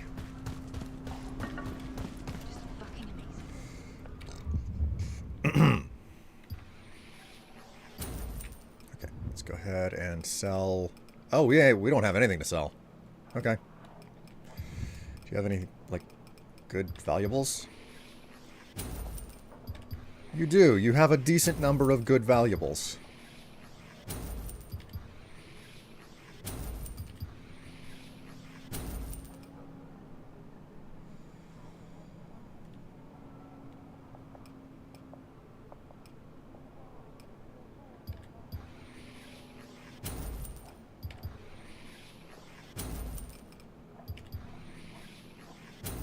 Alright, pretty good. I think you found the tree quicker than I did the first time. Well, Will pissed off the druids. The coal miners in Alabama picketed for higher wages. Then when the prison laborers started working, the picketers basically rooted and were going labor camp to labor camp and setting the prisoners free. That's what you call solidarity. Holy crap. I like your character, Purse.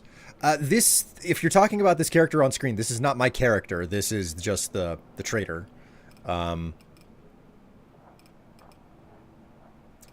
But, yeah. Man, this stuff is really...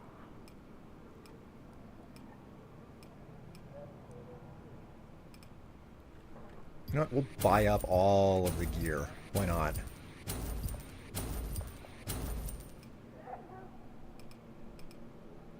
Oh, it's a damage. Oh my god. These traders have had blueprints the whole time, and I just haven't paid close enough attention to realize it. I feel like an utter and complete clod now. So, wait, I can do parkourist equipment now? I didn't realize that there were sets here.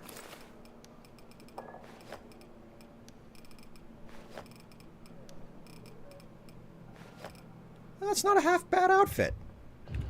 Doesn't look like Kyle at all. Kyle is like way more mercenary in my eyes, but whatever, you know. Haven't they let you in here a bit too early? Okay. I do not have the time to really just get off the ladder. You know what? It is late enough in the day. We are going to go ahead and just...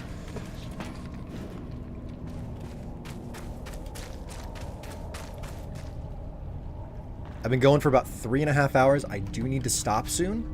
I try not to go any longer than 4 hours in a single go. What I'm going to do is I'm going to clean up this second side quest before I stop streaming for the day. So we've got a little bit more to go. Where's the freaking bed for me? Is it... Ah, here we go. There's the bed. Okay, I'm going to go ahead and just wait until the next morning.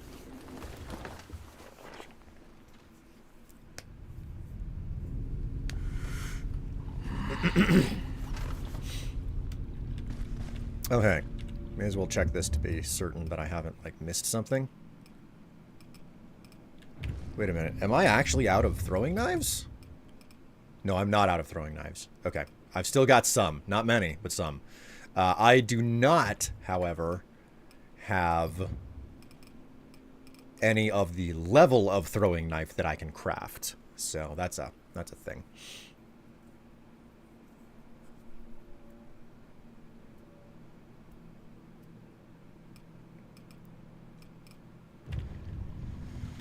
Okay, so... Ooh, something that I probably can do, however, is enhance my weapons. Yep, we can do this. I don't have a terribly large number of gun parts, but I do need to enhance my gun every single time I do this, and we're going to go ahead and enhance this as well. This is my backup weapon. And we're going to enhance this because this is a weapon that has, like, things slotted onto it. And you know what? I've got so many supplies. We'll just do all of the weapons I'm carrying. Why not? Wait a minute.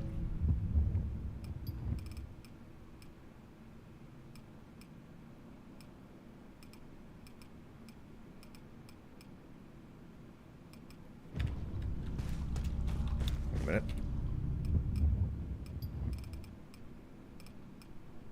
Oh my word, I can still improve these mods. So I'm gonna need to make more expert like that's the grindy stuff that I have to get done. I have to go out, I have to collect up all of the necessary pages to basically craft endgame manual pages that are necessary for upgrading a bunch of my blueprints. So that's something that I'll have to find some time for whenever I'm not streaming. I could spend hours on end just grinding this out and looting, because looting is a lot of fun. The biggest problem I have with this game is the fact that the lootable areas are not, like, densely packed near each other enough, so I don't have the opportunity to chase the missions down as such. Okay, so I need to fast travel to the mountain shelter tower or the monastery. Okay, yeah, so we're going back into the cave. We're going to use the fast travel. I should have thought about that. I have run back and forth this one tiny little space so many times now. The man himself. Good to see you. I'm going to switch to the framing hammer that I got there.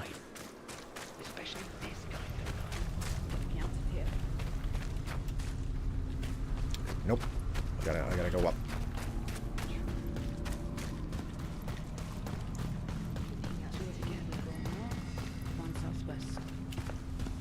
have to think about the now. Alright, fast travel. Okay, so I gotta get up here. Is this the best place, or is this the best place for it?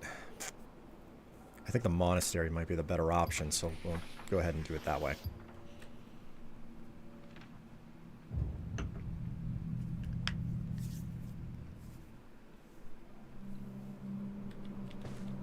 Any chance that Olivia has stuff to say to me? I haven't spoken to her in a hot minute. Nope, I stole her heart. No, wait, it wasn't her heart. It was the literal energy drinks that were immediately in front of her tits. Ooh, down I go.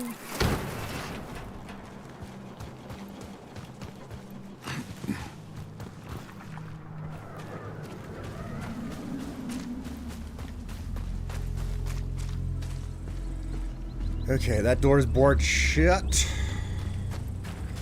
I think this one is not. Sure enough. Woo! Excuse me. Oh. Okay. Highlight this quest. And let's see if we can get out of here. She drank so much energy drinks that it became her heart. You just killed her, scientist. You just killed the scientist. Yeah, I mean, I knew that, like, things were really strange with the way that biology was working, since we have a, Okay, this is what I want to be doing. I need to get myself down this cliff here.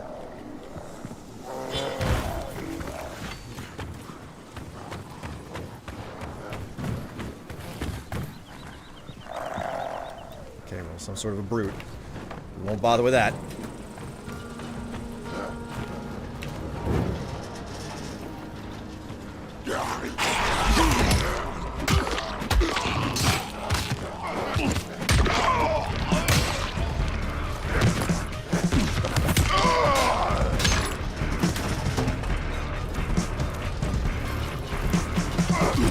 Oh my god!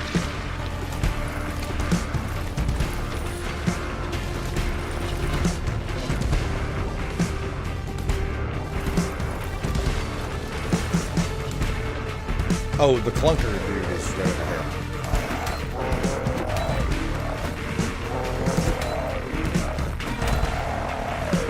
Just, come on. Just, stop it. Stop it. Stop it. Down. Down. Get down.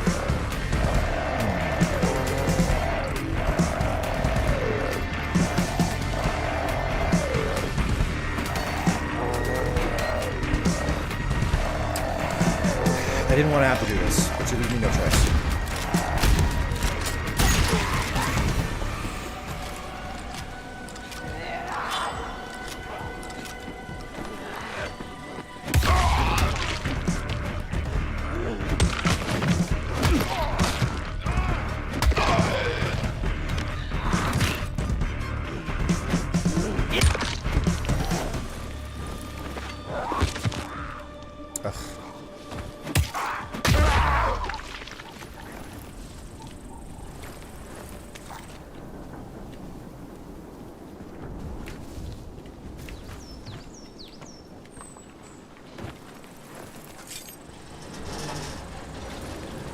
Okay, so. I return all clean, stitches intact. That is good. That is very good. Okay. So this is quite baffling. Did you crane? Jesus.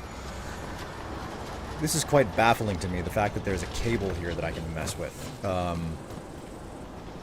don't know what on earth I'm supposed to plug it into, though, so...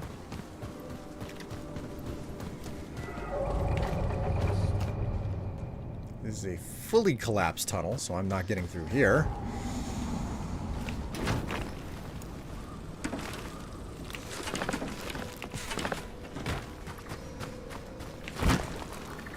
You know what it's for? Is it part of a quest? Because it doesn't look like it's part of a quest. Well, it doesn't look like it... It looks like it is part... Crane. Jesus. It looks like it is part of a quest.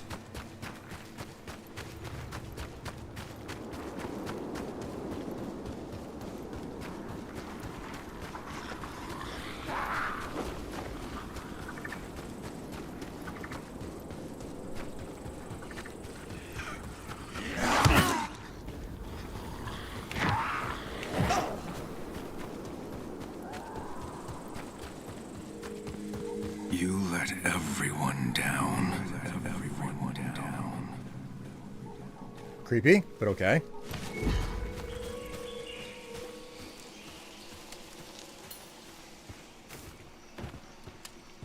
Story here. Oh, hey. Stargazer. Lie down. Make yourself comfortable.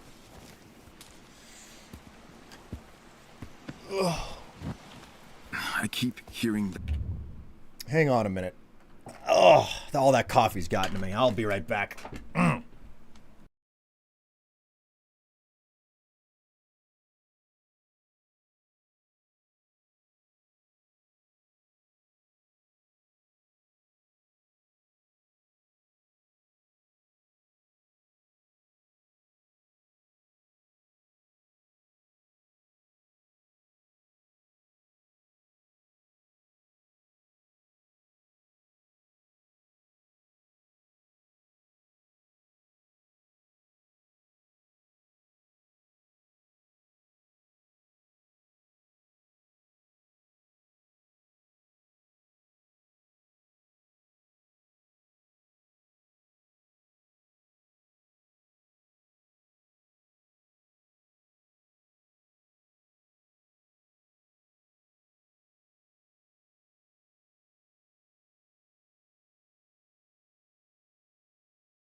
Bit of a hot ceiling, man.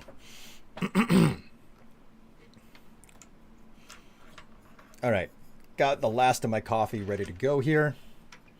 And we are about to experience the psychedelic trip that Stargazer is going to send Crane on. Because why not? You know, why not go on a psychedelic trip? A psychedelic zombie trip, brah. A psychedelic zombie trip. Whoops. Wrong scene. All right, are we ready for this? Doesn't matter if you're ready or not, I am. Voice. You're hearing everything that stops you from having peace of mind. Ooh la la. Everything you've pushed deep down. What do you want me to do? Give me the stuff you brought.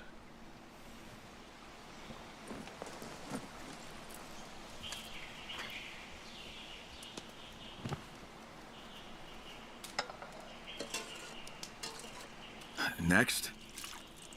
Easy, Kyle. Gotta surrender yourself for a bit. Once I give you this stimulant, you'll no longer be able to avoid your demons. Ready? Fuck it. Let's go. Yeah, that looks wonderful.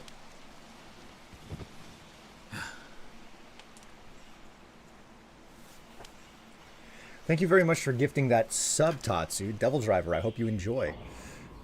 125 gift subs in the channel, oh my god.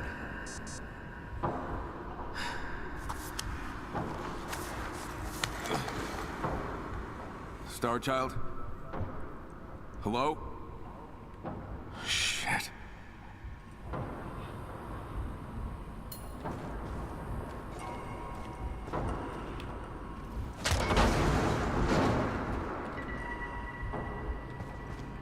Lost so many years of your life here. So many years of life here. You've got nobody. You've got nobody. What happened to all those years? It was you who infected everyone. Murderer. Oh shit. That's the manhole that Kyle came out of at the end of the following DLC for the first game. Shit. It was you who infected everyone. It was you who infected everyone. Murderer! Murderer. Murderer. Murderer. All you do is bring death. What happened all those years? They're all just using you. They're all just an animal. What happened to all those years? You really think you're helping anyone? Nothing but an errand boy. He's holding so many people up.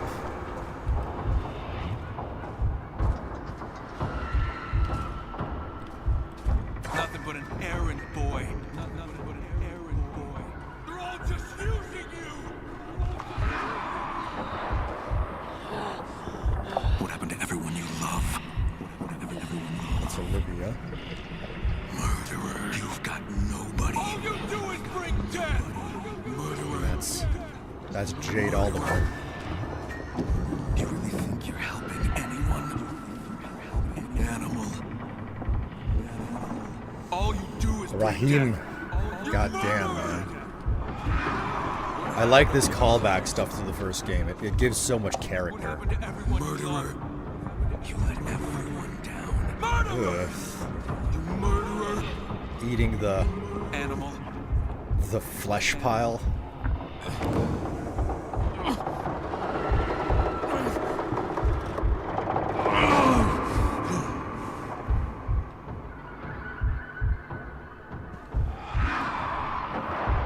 What happened to all this? Animal.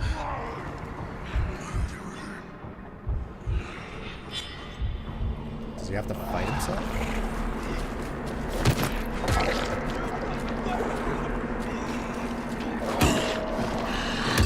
Kyle, you're convulsing. Fight! Fight those demons!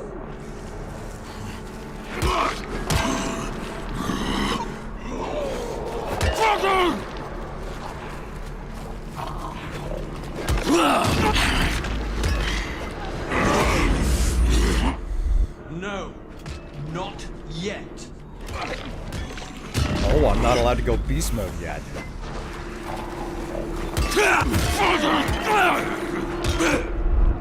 Lose your fear, leave only your anger.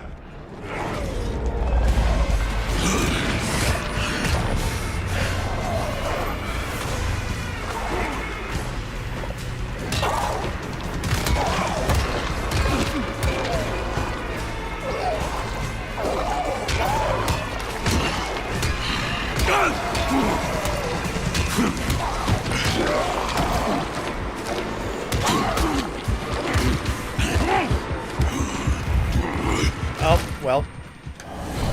Whoopsie. Try that again. Use your pain. Use it to feed your inner beast.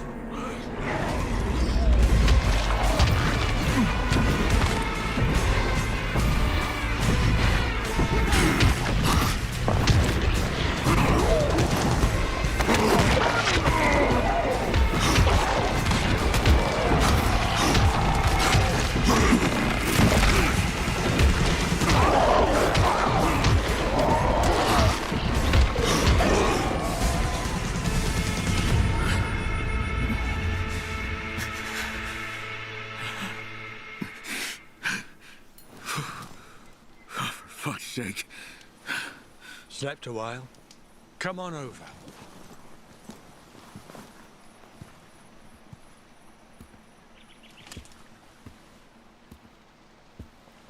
Okay. What was all that? PTSD. Remorse. Pent-up trauma. Waiting to have its say. Yeah, not sure I gave it a chance to have its say. You didn't. You silenced your pain and fear with rage. That was our aim. You've got no time for remorse. You've got to fight. You need that dark strength to survive. To defeat the enemy. I doubt I'll ever outrun all that shit.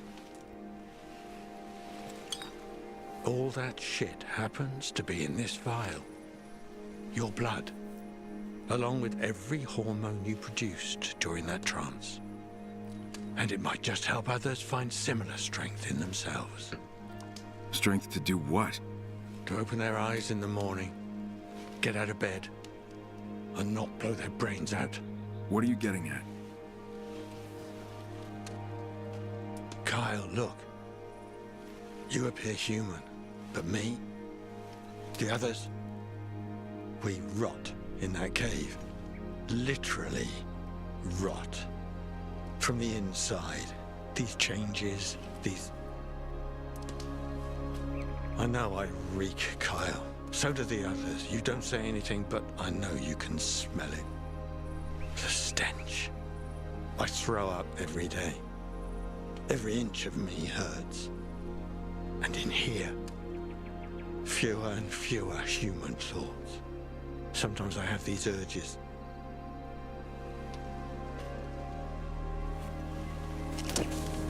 It's a death sentence. Prolonged by shrooms.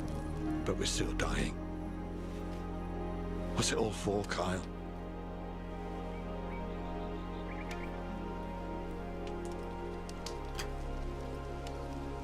You know who's responsible for this? And he has to pay.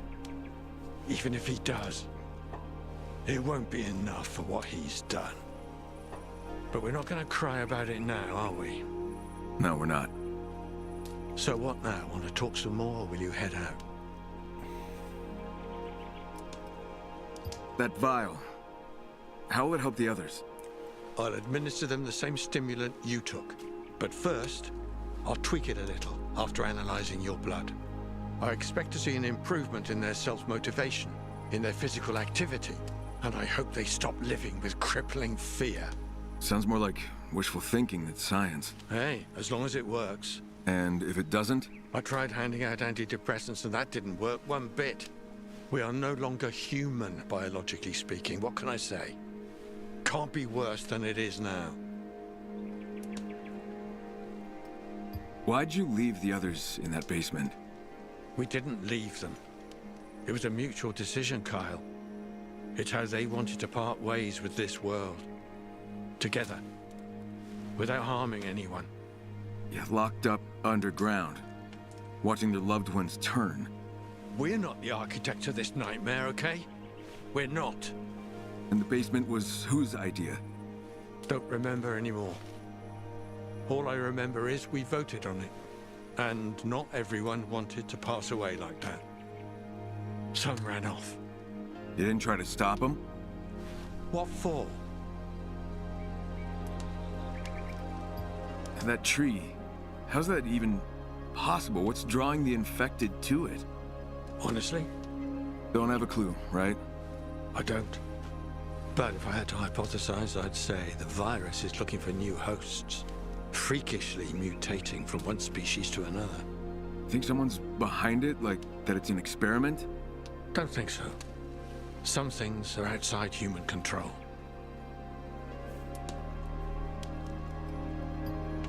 It's time for me to be on my way. Kyle. Yeah? My name's Benjamin. Yeah. Too square for a groovy guy like you. Starchild suits you better. Right. Thanks, man. No. Thank you. Now get going and put that anger to good use. Yeah, you bet. I'll see you around.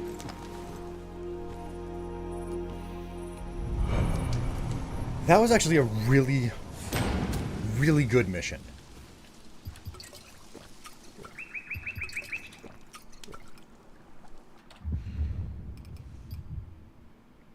Oh my god, I have so many dried meats. I have so many energy bars. Look at the energy bars I carry. Look upon the energy bars of which I carry and witness that it is surplus. You can see why I like it. I mean, that's just it. Like, knowing what exactly happened between Dying Light, the end of Dying Light 1 and the Beast is an enormously important thing. It's hugely important to his character. Because, like, the whole message that I received from Dying Light, from the conclusion of the following, was that, oh, he has become that which he hunted. You know, his desperation and his search for a cure or some sort of a solution was like, oh yeah, you're not getting away from this. That was the ultimate message. And for it to be like, yeah, you're like, you in all of your effort to become stronger, faster, better, and outrun the inevitable, all you've done is ensure that you are the most horrifying thing ever for anybody else to ever find, because you couldn't outrun the virus just like everyone else. You know? You may be different, but you're not that different, you know? It's a little bit like the mother and what she was saying, you know. In her story, it was, I thought that, you know, she thought that she had found a cure. It wasn't a cure. What is this? Sigil, the moon, a flat weathered stone bearing primitive symbols. The engraving suggests a connection to celestial bodies or hidden powers of the night. This mysterious artifact feels tied to ancient rituals, invoking the influence of the moon. All right, well done. So, you know, what was it with the mother? She was like, you know, like, I thought that I had found a cure. I thought I had found something to fix myself, but it turns out I just turned myself into a more horrendous monster. And her message was, you know, like, there's no ending it. We have to, you know, detonate the bomb, sacrifice ourselves, and hope to contain the virus. And obviously, based on the two potential outcomes of the DLC, you either do the right thing and you don't really get much of an ending, or you get an extended ending by doing the wrong thing. And that makes it obvious which ending they intended to be correct. It's one of those scenarios, oh, like, what, between these two options, which one do I choose? And if you see both of them, one is like 5 seconds long and then the other one is 5 minutes long. And it's like, oh, well, I think I know which one is intended to be the accurate ending. The one that got more work put into it. So you might see on Monday why I don't like his second mission. I'm certain that it's going to get dark. You know? I'm certain that that's going to be the case. Because nothing about this guy strikes me as, almost none of the missions strike me as, like, wonderful and happy, cozy type stuff, you know?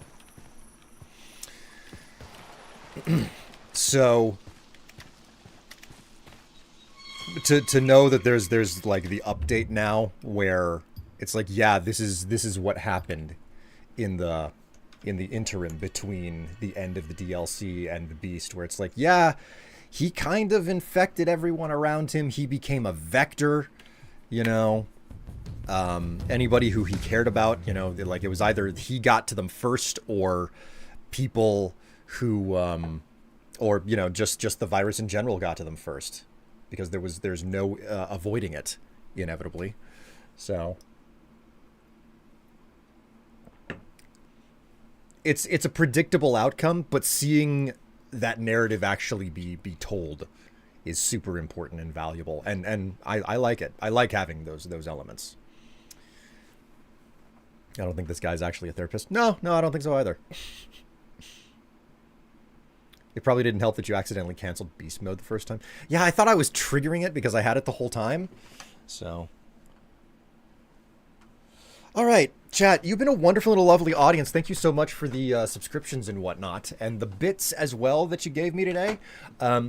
Chat, take care of yourselves. Stay happy, stay healthy, and try to stay cool, because it's certainly getting warm in a large portion of the United States, at least.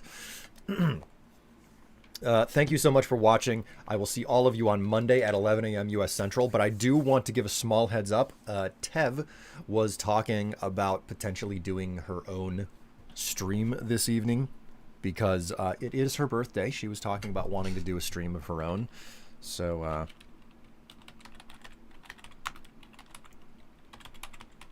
think I got that correct. Yeah, there you go. So if you go ahead and pop over and give her a follow if you haven't already, you can go ahead and check out the potential second stream later this evening. Again, no guarantee that will actually happen, but she was wanting to do something. We'll see whether or not something actually comes to pass this evening. In any case, thank you so much for watching, and I will see all of you on Monday. Take care of yourselves. Stay happy, stay healthy, stay cool, and most importantly, stay absolutely filthy. See you Monday.